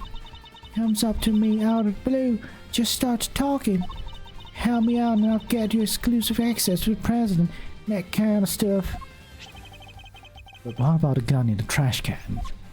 I don't know nothing about it, I swear it. All he told me was to wear a jacket with red hood and point at the president. Never thought for a minute it'd blow up in my face so bad. I'm sorry. Truly, I am. Thank you, Miss Lloyd. I'd like you to testify to the effect when this goes to trial. We ought to go a long way towards proving that the assassination was a sham. What's wrong with you people? Don't any of you know what's good for you? My sympathies. Mr. Knight, had you successfully removed me from this case as you intended, perhaps then you could have kept your pawn quiet, hmm? Look at his face. What the hell is wrong with his face, man? So, let me get this straight. You told Tabby if you let slip about our fake assassination plot, we'll have you convicted of murder. Or something like that. Of all that dirty. I said no such thing. President Wang? Give it up, Knight. It's time we came clean. It's our only choice. Oh no, am I turning President Wang to a Malaysian now? This is like, am I trying to... anyhow, there's no implication to that, alright? Yeah, never mind me. So, Mr. President, you admit that there was a plot to fake an assassination attempt. I do. I'm sorry. Why? Why do you do something like that? My popularity has been on the way back home. I thought surviving an attempt on my life might give me the boost I needed. I know what we did was wrong. So yes, it was all lies. All of it. Bullet in the vest? It was planted ahead of time. I wasn't hit by anything today. Bulletproof vest data updated in my organizer. But then, what was up with the killer? Our plan got out somehow, and then he just appeared, helping on turning our fake assassination into a real one. Hence the red raincoat, I suppose. He'd hoped to get in close enough as a fake assassin to finish the job. There is one thing I don't understand though. Oh, and what would that be? Why did Rook have to die? If the whole thing was fake, how did he wind up getting killed for real? That's true. Therein lies the real question. He was a fine bodyguard, the best in fact. He may not have been a native of Zhengfa, but he was someone I could fully trust, you know. Mr. Rook must have been really something to gain the trust of someone who'd hide from his own shadow. Sounds like he was as trustworthy to the president as I am to you, huh, sir? I believe that's for me to say, Detective, not you. Mr. Rook must have known about the plan too, that correct? He wasn't aware of any specific details, so not really. I tried to involve him, but he refused. And you would have done well to listen. To him. Ah, this is a tragedy. The life of a good man has been wasted. What was so great about him anyway? Got into him. It was just another piece of the board there to protect you, nothing more. Mr. Knight, how could you? Who was it that actually went... Who was it that actually went along with your plan, huh, Mr. President? While that pious coward backed down when you needed him to step up the most. I value your support too, of course, but... Look, I'm your chief bodyguard now. That's all that matters. And now that spineless fool Rook is gone, things are gonna change round here. Thanks to me, genius strategist, grandmaster, rightful leader of this team. We are all well aware of your ambitions, Knight. Oh no, excuse me. But doesn't this seem a little imprudent to you? Hehehe, why? My plan this time was perfect, as they always are, and as they always will be. It's quite a statement, especially considering that your perfect plan was an abject failure. Yeah, No thanks to you, and that buffoon broke. And how exactly was it Mr. Rook's fault? If he hadn't died, the killer would have never come after me. I wouldn't have had to hack you on this plane. Please, Mr. Knight. Oh, mustn't talk like that. Fine. The guy died protecting you, Mr. President. I'm sure that's just what he always wanted. Indeed, he died protecting the president. Wait, I thought the whole assassination thing was fake. Oh, come on. I have to say everything twice. We planned a fake assassination, and then somebody else came along and tried to make it real. 2 shots of fire, remember? Like you said, Atworth, one of them was the bullet I shot through the balloon. That second shot, it wasn't me. Oh, really? Then who did fire it? Real assassin, but not the killer. His plan was to come after the president with a knife. No, most likely suspect here is Peace cowering quietly in the corner. A lily white queen over there. What?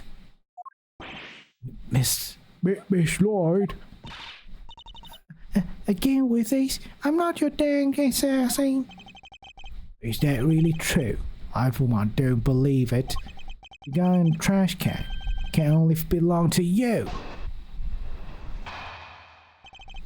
Let's get it. Soon as I shot that balloon, I rushed over to help Rook escort the president back onto the plane. I left Rook here in this room while I secured the president in the safe room. When I came back out, Rook was lying there on the ground. This journalist must have shot Rook while we were escorting the president off stage.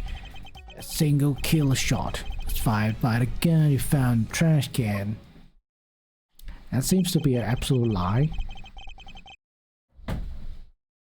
So, you don't actually know when the victim was struck by the bullet, do you? Knight doesn't protect the Rook, Atworth. He protects the king. Want to translate? He means that his only concern was protecting the president. Lose the king and lose the game. Isn't that the first rule of chess? But a win in which a key piece is sacrificed is a hollow victory indeed. I don't think people say that about chess, but okay. Doesn't matter. It's still a victory. I kept the president safe. I win. Well, it's a bit early to be calling our little match, in any case, but this is where our battle really begins.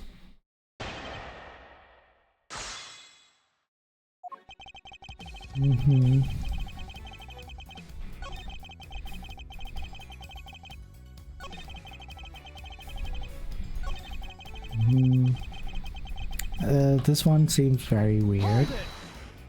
I guess I have to press it. I don't think I have any evidence to counter.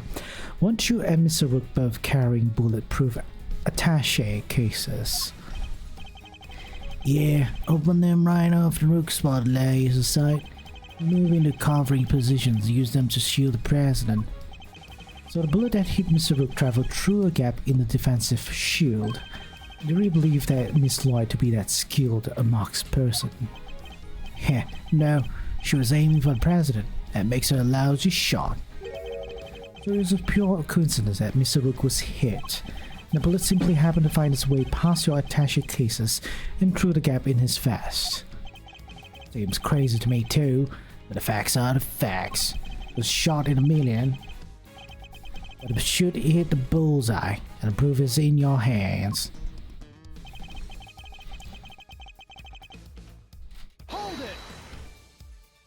So the second shot had nothing to do with you.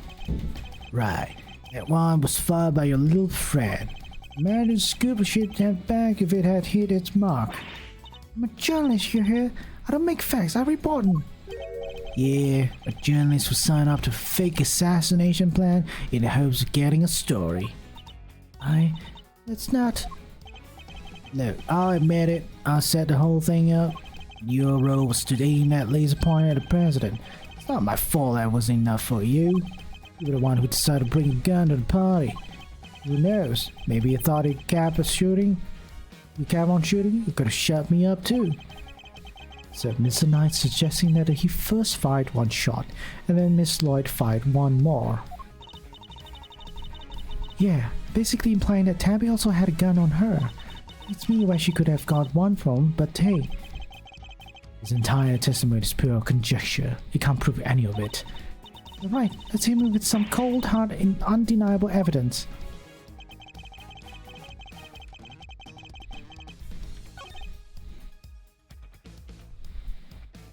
That broke in this room.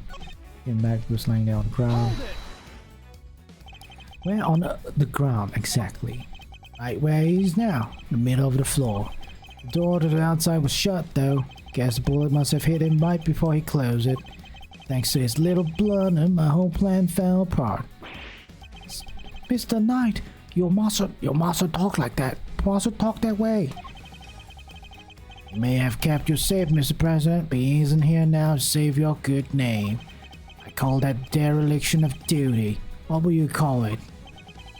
An honorable try, which is more than what you'd give, I'd say. Sorry, but that's just how it is. We are shot. Miss Jonas must shot Brooke while we were escorting the president off the stage.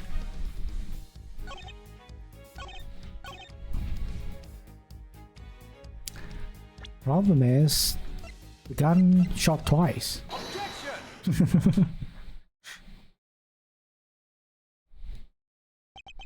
So, you contend that it was you who shot the balloon and Miss Lloyd who shot Mr. Rook. Are you sure about that? Sure, I'm sure. Well, what you propose would indeed match up with the total number of shots heard. The gun from the trash can itself has also been fired twice.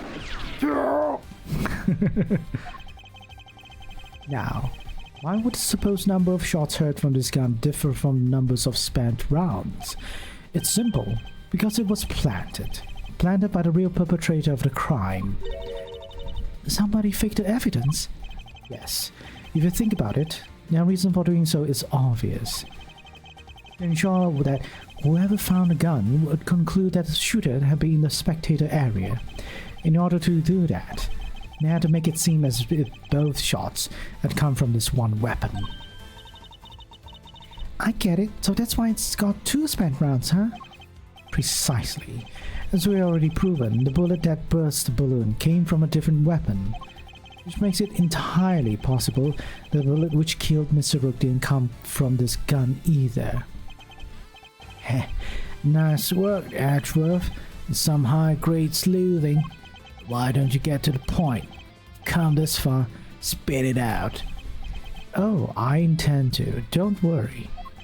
The person who really shot Mr. Rook was... Take that! You, Miss Knight. You're the one who murdered Mr. Rook. Oh, finally got up the courage to say, huh?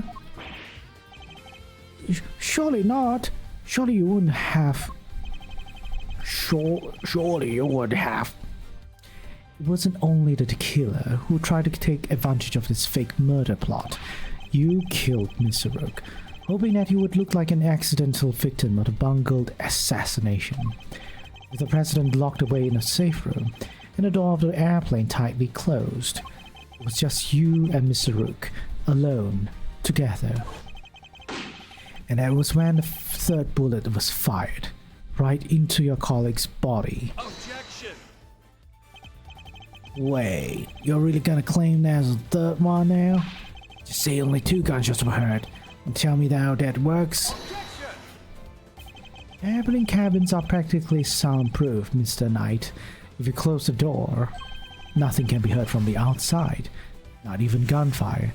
Not even the president? That's like on the other side of the room? Surely he heard it, right? Okay, I guess that's the logic here. I guess we're going to how it's gonna work. But wasn't the president right next door? Yeah, very true. Which means he may have heard the shot himself. Well, Mr. President, I didn't hear anything. Sorry. But you can observe this room through your security feed, can you not? The camera in this room isn't normally on. I have to manually switch it on when I enter the safe room. And that's what you did this time, too, right? Well, that is... What's got into him, Mr. President, is vitally important.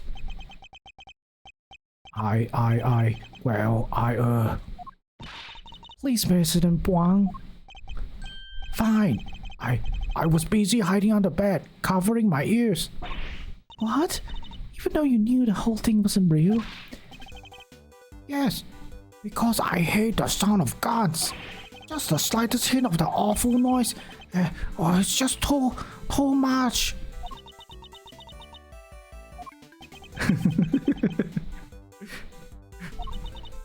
Oof, that's sadder than a pot of overcooked crawfish. Ahem.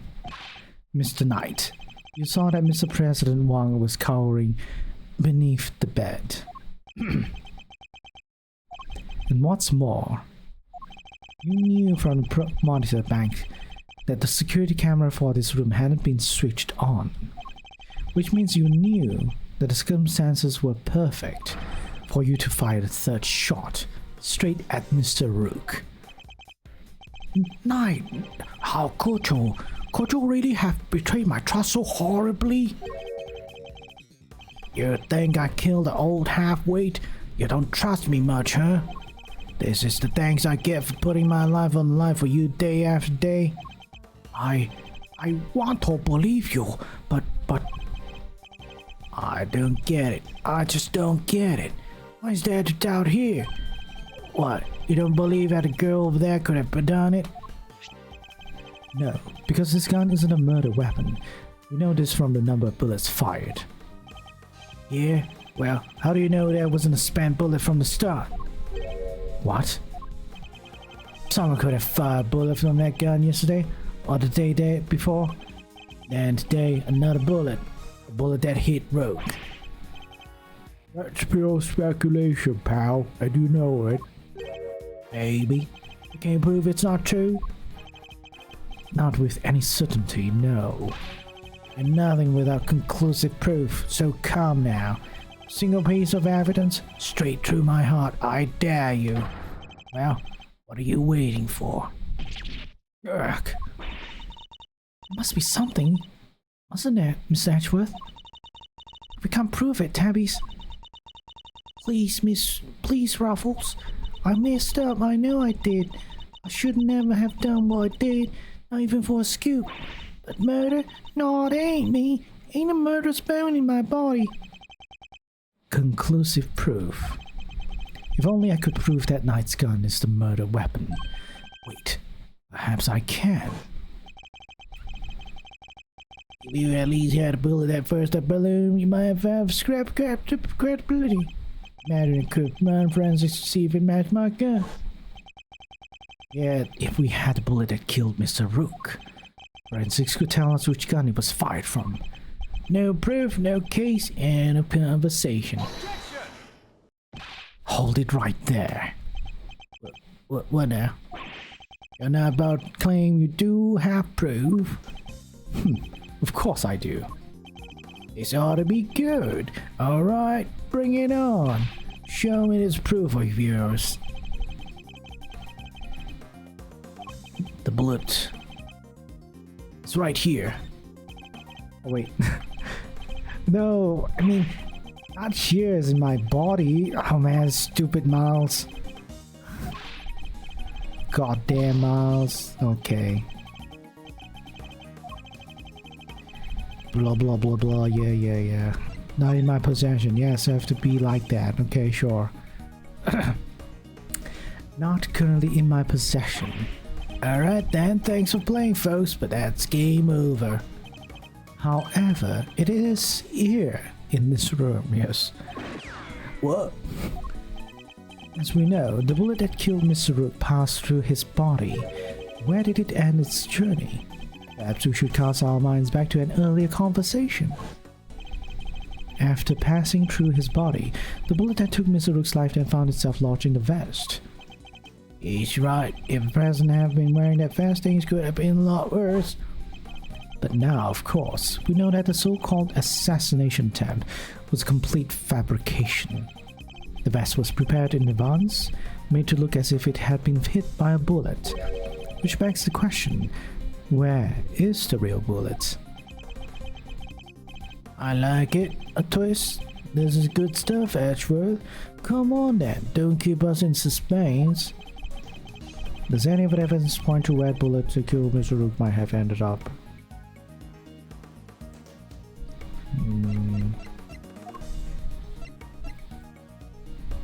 Yeah, over here, I guess we do have evidence. There's something very clearly missing from this room. Yes, a prosecutor with some common sense. Take a look at the bank security monitors. Oh, I see you've caught on, Mr. President. Splendid. Yeah. Oh my god. There are screens here showing views from all around this plane, inside and out. The only external angle not covered is the right-hand side of the aircraft, and that's because one of the monitors is missing.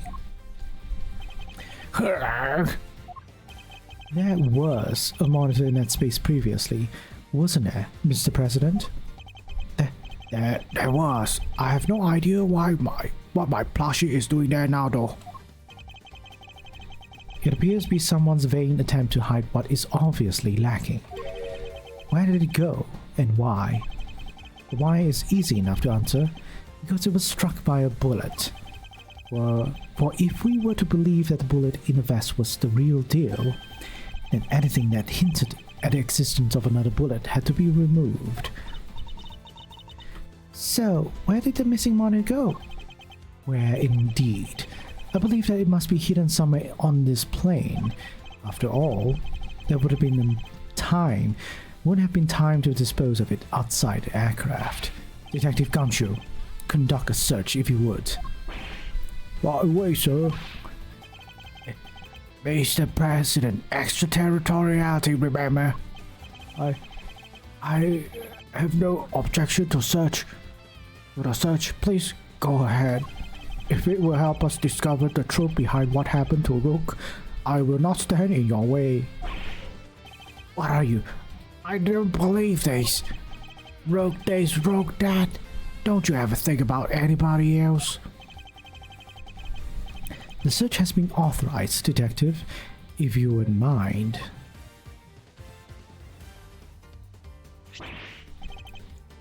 Sure, I found the monitor. Excellent work. Now go ahead and strike the bullet. Let's see, if I put my hand in here and just come on. Got it. Well, would you look at that? Blood. This is the bullet that killed Mr. Rook. There's no doubt about it. On the security monitor, this seems to be a bullet that killed Rook. And there you have it, Mr. Knight. The single piece of evidence you requested, straight through your heart. Even you must now admit, if this bullet didn't come from the spectator area gun, then Miss Lloyd cannot be Miss Rook's killer. What? No Pythie comeback?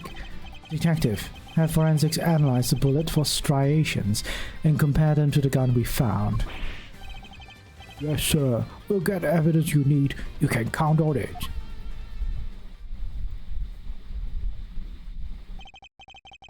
Alright, let's hear what the forensics has to say. Our findings are as follows, sir. Firstly, the blood on the bullet is indeed that of the victim, proving that it was the bullet that killed Mrs. Rook. Secondly, we found Mr. Knight's fingerprints on the gun. Probably from when I handed all the evidence over to him. Now for the key part, the striations. If they are not a match, then Miss Lloyd is in the clear. Lastly, striations on the bullet are matched with this weapon. What? How could that be? No way. Oh, come on. There's no doubt about it, sir. This is the gun that fired the bullet. How? Hey. Well, isn't that something? Conclusive proof that I was right. What's the matter? You didn't think you had me back in the corner, did you? Guess you misread the board. Cause the only one back in the corner here is you. Knight's counter. There's no denying it. Forensics prove that the gun and the bullet are a match. The bullet that killed Rook was fired from a gun you found in the spectator area. So pull the trigger. It can't have been me. I was up on stage. Relieves your little friend. The hack killed Rook. She's the murderer and just proved it. Your move, Ashworth, but just remember two things. One, where you found that gun.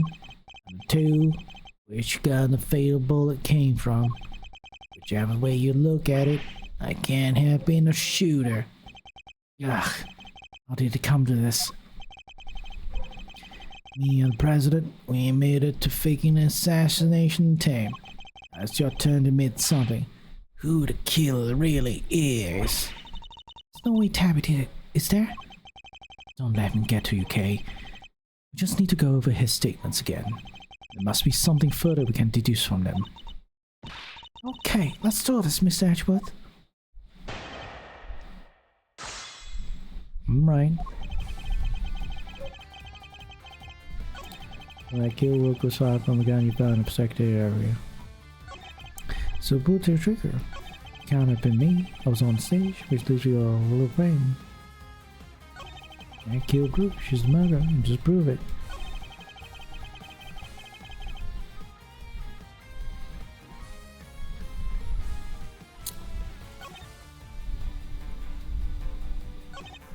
What's this? I don't know. What proof is that Miss Lloyd fired that gun? What proof? How about a forensic you ordered? You didn't find a prints though, did they? Yeah. The only prints they found were yours, pal. Objection. From when I confiscated the evidence, probably. Anyway, say it was a Miss Journalist. Who is it? Cause it can't have been me. Your investigation put a shooting in the spectator area, didn't it? Ugh. Are you ready to meet it yet? All the evidence points in one direction. Hold it. Yes, who indeed? Still can't bring yourself to admit the truth, huh? I get it. I was in your shoes just a few minutes ago. Me up on the inside, you know? Made me really want to shoot someone. Sorry, it's no laughing matter, I know.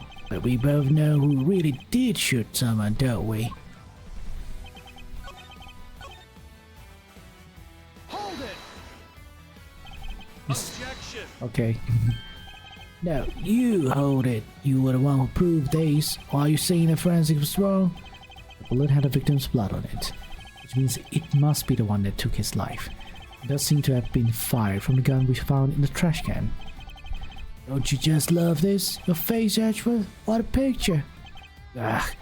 The man in dire straits, yes. Well spotted, you. Let's just agree that the facts are what they are and move on. A gun fired bullet?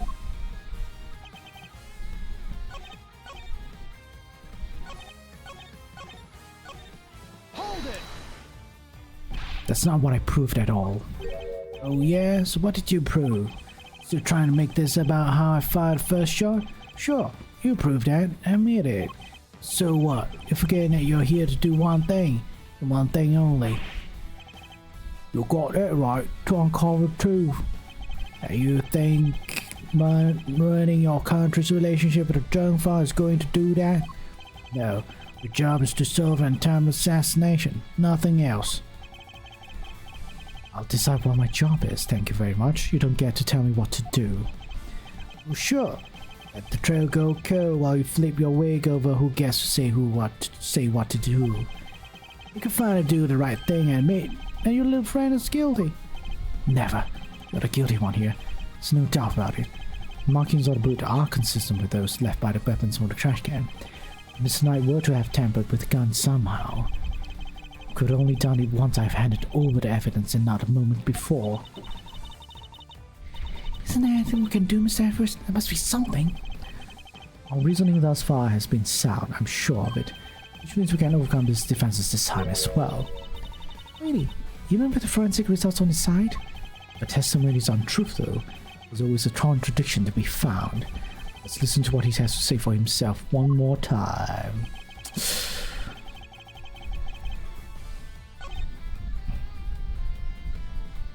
The bullet that killed Rook was fired from the end. Found.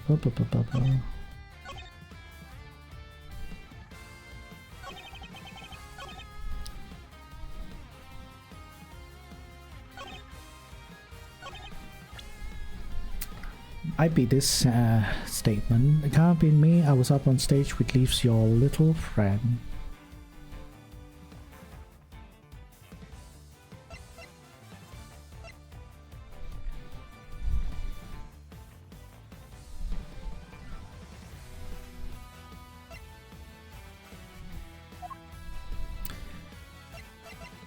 Inside a security monitor. This seems to be the bullet that killed Rook.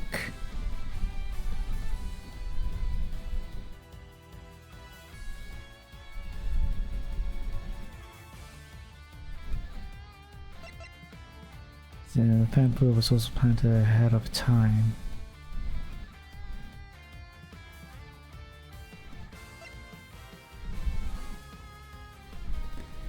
The bullet passed clean through his body.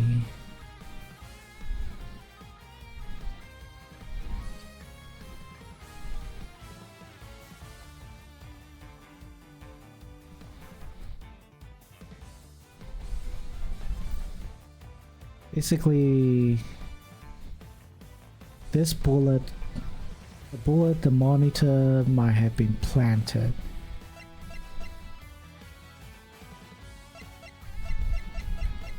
The bullet might have been planted.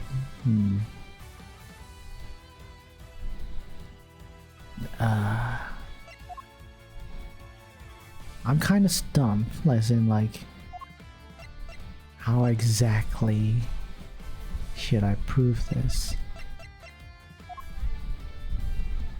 Found the trash can on the left side of the spectator area. 2 spent bullets, same model as the victims. The bullet that killed Rook was fired from the gun you found in the spectator area. Found it in the trash can.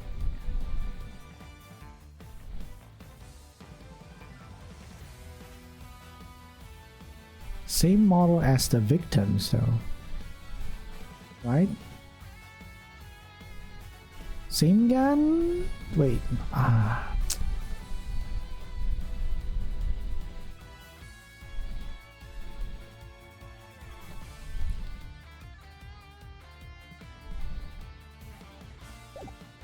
no. I'm stumped, man.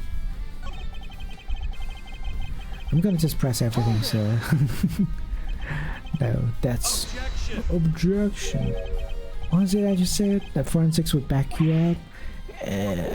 Oh, there's it for you to be showing up chance value conclusive proof, eh? Not so good, I imagine. Bullet and a gun on a bench, Mr. Ashworth. That kinda has to mean that Tabby pulled the trigger, no? Even so, I simply cannot accept that. Well, sir, there's no denying the evidence. There isn't, so what am I missing? If I've assumed Miss Lloyd to be innocent, then a gun and a bullet shouldn't be a match. What is it, Kay? I was just thinking, if the evidence points to something that doesn't seem possible, then maybe there's something wrong with it. Asking me to call the evidence into question? Well, there's no way Tabby did this, right? So if the evidence says that she did, then the problem must lie there. I seem very sure about this. Call it my Greek detective's intuition. Okay, I am supposed to press everything. Okay. Intuition, huh? Still, she could be right. I simply don't believe Mr. Lloyd to be a malicious liar, which means... As someone who believes that evidence is everything in court, irony is not lost on me, but If I were to call upon a piece of evidence in question, it would have to be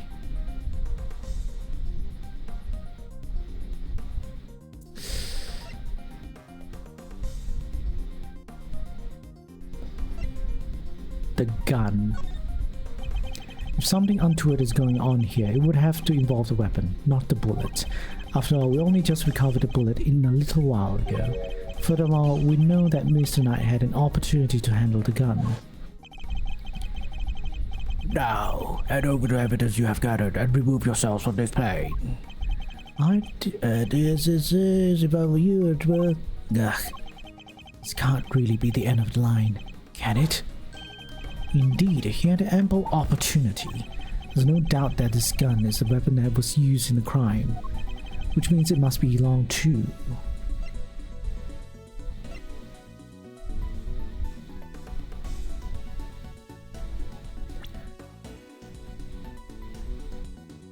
Yeah, this one. This guy. Take that! The gun belongs to Mr. Knight. He switched them around. That's to be it. Yep. Yeah, I'm smart though.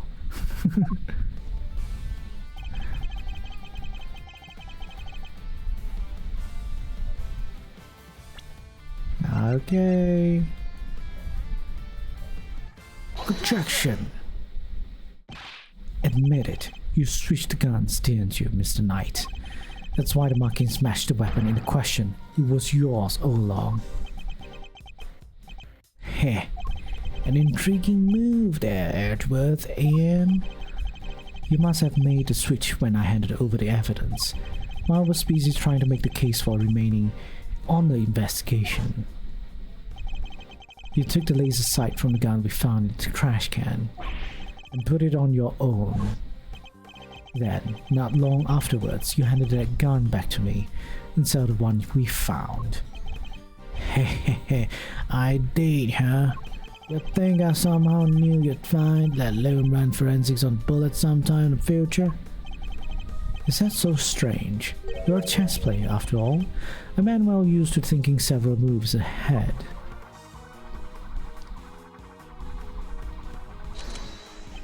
I'm flattered, but much as it pains me to admit it, you're overestimating my abilities. Besides, do you even have any proofs that I made the switch?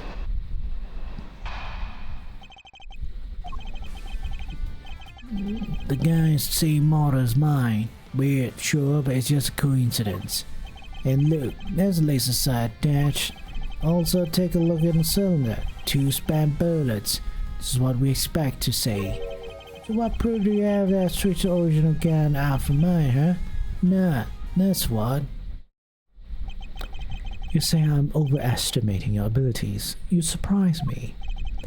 What can I say? I'm a modest guy. More modest than you, that's for sure. Everywhere except that chessboard there is.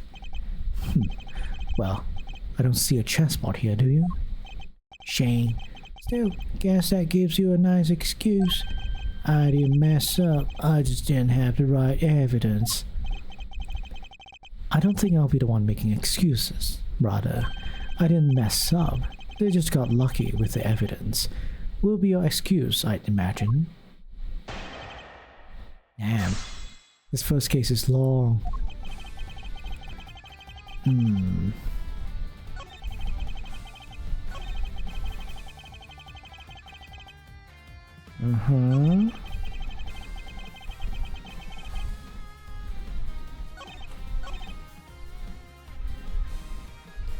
Actually, are you telling me to like look at a gun now?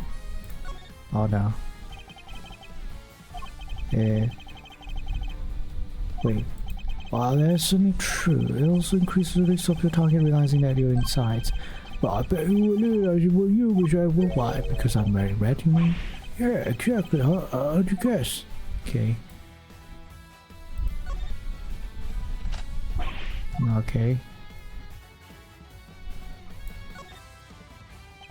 Oh, this is called a grip. I've had a few guns in my time, though they've never felt quite right in my hand.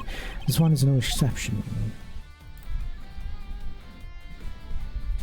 Okay, nothing with the gun, I guess. have another gun to examine. If that's nothing else, I just have to press, I guess. Because you swap it in on there. Oh, shut up, Edgeworth. Where's your evidence? Alright, well, that is... Don't go making accusations you can't back up. Or did Daddy never teach you that? As it stands, the facts are in my favor here. Hold it! I've been meaning to ask, actually. What about your own weapon? How many spent bullets are in this cylinder? This old girl here? Well, now. Keeps fiddling with it, so, you know. I let loose a few rounds earlier, as you saw. Okay. He reloads his gun every time he fires it? But even if I were to tell you how many there were at the time, you'd have no way of verifying that. Of course, in order to swap the guns properly, he'd have to maintain the right number of bullets per gun. He didn't have the chance to put any gloves on together, which means... dun dun dun! Alright, I think it's about time we did the right thing every time, don't you? Game's all done, but all but done, see?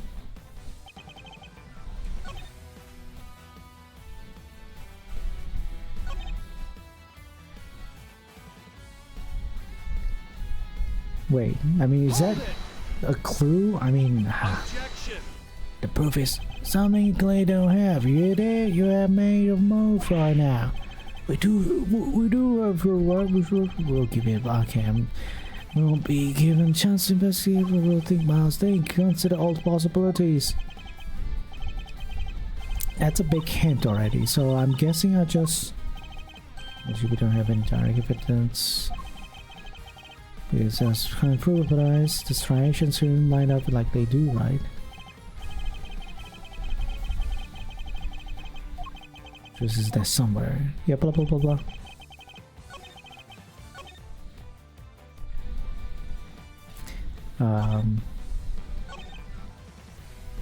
I'm gonna press this then. Present this, the gun. Okay, no, apparently not. Not the gun, or maybe.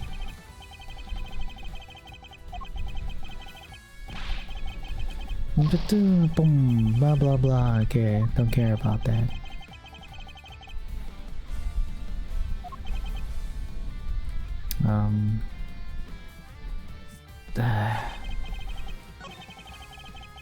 I can't really like examine it first, right? Kind of like, oh yeah, this is the bullets in here.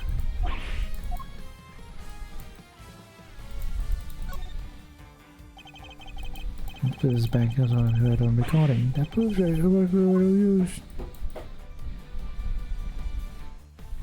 Okay. If it's not this, then maybe it's this one.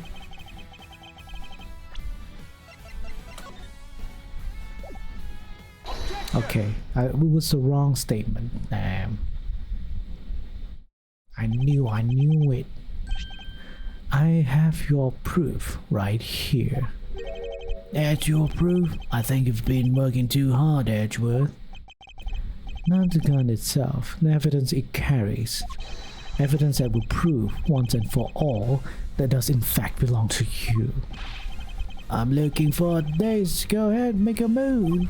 What's about to come into play? The rook, the bishop, not a pound, surely. The evidence the gun will provide takes the form of fingerprints. Fingerprints, namely your fingerprints, Mr. Knight. Objection! My prints? Pah! Of course my prints are on the gun. You handed it right to me when you gave up the evidence. How could it not be on there? Whatever told you there are prints on a part of a gun that you shouldn't have touched at any point? You can't prove that. Oh, but I can. There is a place where your fingers prints could never have been left if things happen as you say. Allow me to present the final piece of evidence that will bring our game to its rightful conclusion. In here. Look closely at the cylinder, detective. 2 bullets fired. 2 bullets fired, but well, bridge we're looking for, sir. The bullets. You did indeed switch the guns when I handed you the evidence, but if that were all you had done, your deception would have been easily detected, because the number of bullets fired by each gun was different. There were 2 spare bullets in the gun we found. Yeah, but what about Mr. Knight's gun? We know that he fired 2 bullets from stage into the balloon, and he fired another bullet into Mr. Rook, ending his life. So 3 bullets in total, plus the few odd ones he let loose in shock during our little game. After each shot, he reloaded his gun out of habit, with his bare hands, of course. Ugh. Officer, where exactly were Mr. Knight's fingerprints found? The ones you mentioned in your report. Sir, they were found on the exterior of the weapon, but also on the bullets themselves. Forensics? I know you did a pretty good job, but you could have mentioned that, like, in detail. What you have, like, found on a gun. There's all shenanigans that could have been avoided. I know. We're wasting our time on this. If I was Miles Edgeworth, you know, I would just like, I will have to deduct your salary. This is not Gumshoe this time. I'll deduct the salaries of forensics. I'm not sure they could have gotten there just from me handing you the evidence, Mr. Knight. Hey, idiots! And there we have it. Proof that you did indeed switch the guns. This gun, the one which fired the bullet that killed Mr. Rook, is yours. In taking his life, you are the true assassin. Hey, Dean, hey! Checkmate.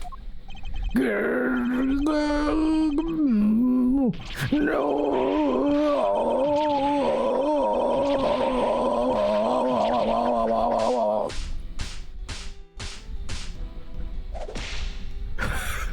No, his neck. We killed him. Oh, he killed himself? I was going to be a new chief of security. That blasted Rook. If it had been for him, I would have been in charge by now. I would have been in control of the whole team. My plan was perfect. The fake assassination was supposed to be flawless.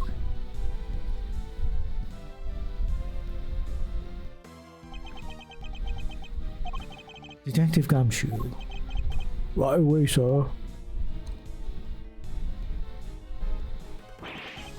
Curse you, Edgeworth. Our game isn't over yet. I'm afraid this is as far as we go for today. The next moves we play will be in the courtroom. But it's not fair. It's not fair.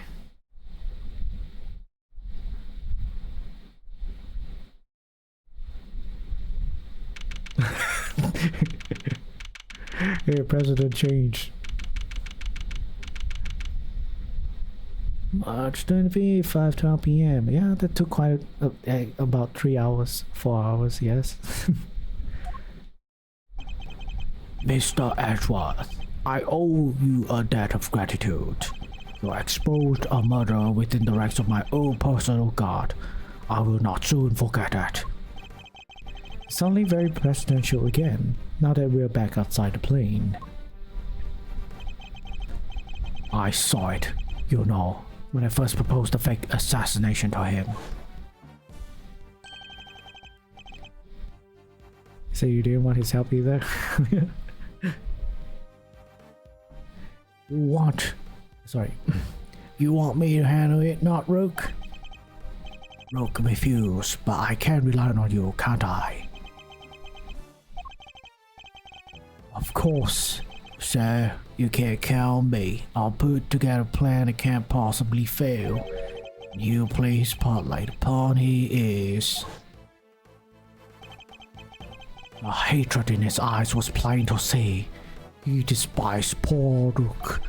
I was entirely comfortable about moving forward with Knight in charge of our little deception. And looking back, I think he sensed my discomfort. I can't help thinking I played a part in his decision to end Rook's life. Mr. President, none of this would have happened if you hadn't plotted to fake an attempt on your life. It was your crime. It is a crime you have to live with.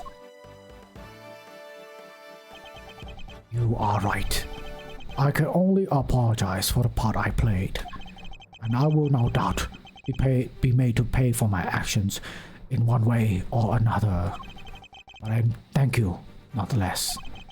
You solved the riddle of Rook's demise, and for that, I shall be eternally grateful. I'll be here in your country for a little while longer yet. But when I have returned home, perhaps you will visit us in Zhengfa. You will always be welcome.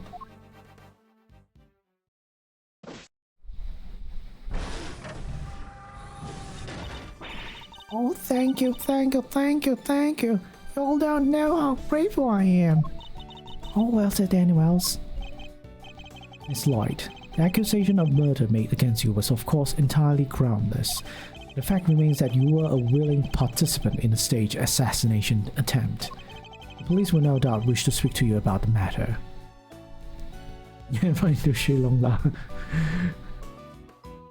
Oh yeah, he might die. You should be aware that you may well be punished for your actions. Guess some type of criminal fraud, yeah, maybe. I'm not too sure. I know. I'm awful sorry about everything. Truly, I am. I understand your desire for a scoop, but there are limits. There sure are. I got me some serious thinking to do. You did it, Miss Edgeworth. There was something else. Local prosecutor solves assassination conundrum, earns eternal gratitude of precedent. How's that for a headline? Hey, there's my department. Mr. Prosecutor, how does it feel to solve such an important case? You must be all over the moon. She suddenly doesn't stay down for long. No comment. Dang, you're one tight-lipped son of a gun. As well I should be. This case is not over yet. Is it? How come, sir? Because until we unravel the story behind this, the case will never be completely over.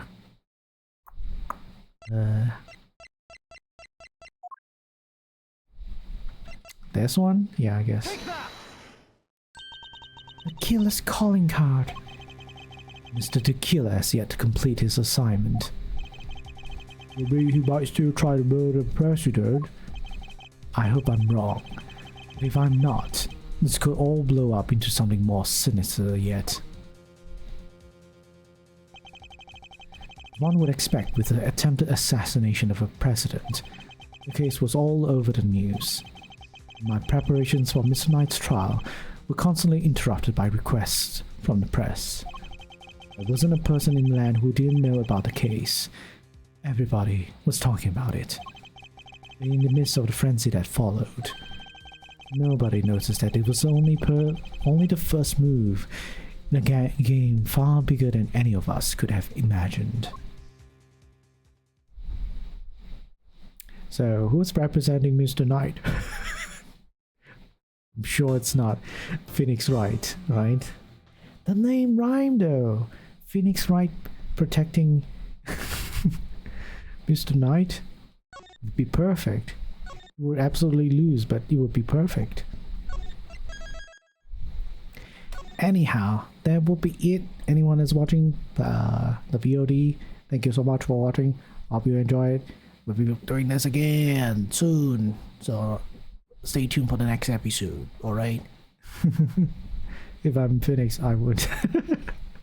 I don't know, Phoenix believes all the clients are innocent, right?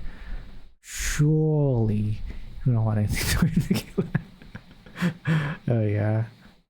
It'd be funny though, like we fight, we actually go, we are using mouse, how do you say, Mouse Edgeworth as a protagonist, and we are like fighting against Phoenix Wright instead.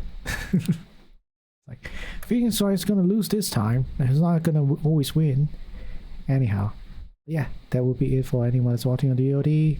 See you later, take care, stay hopeful, be critical, bye bye.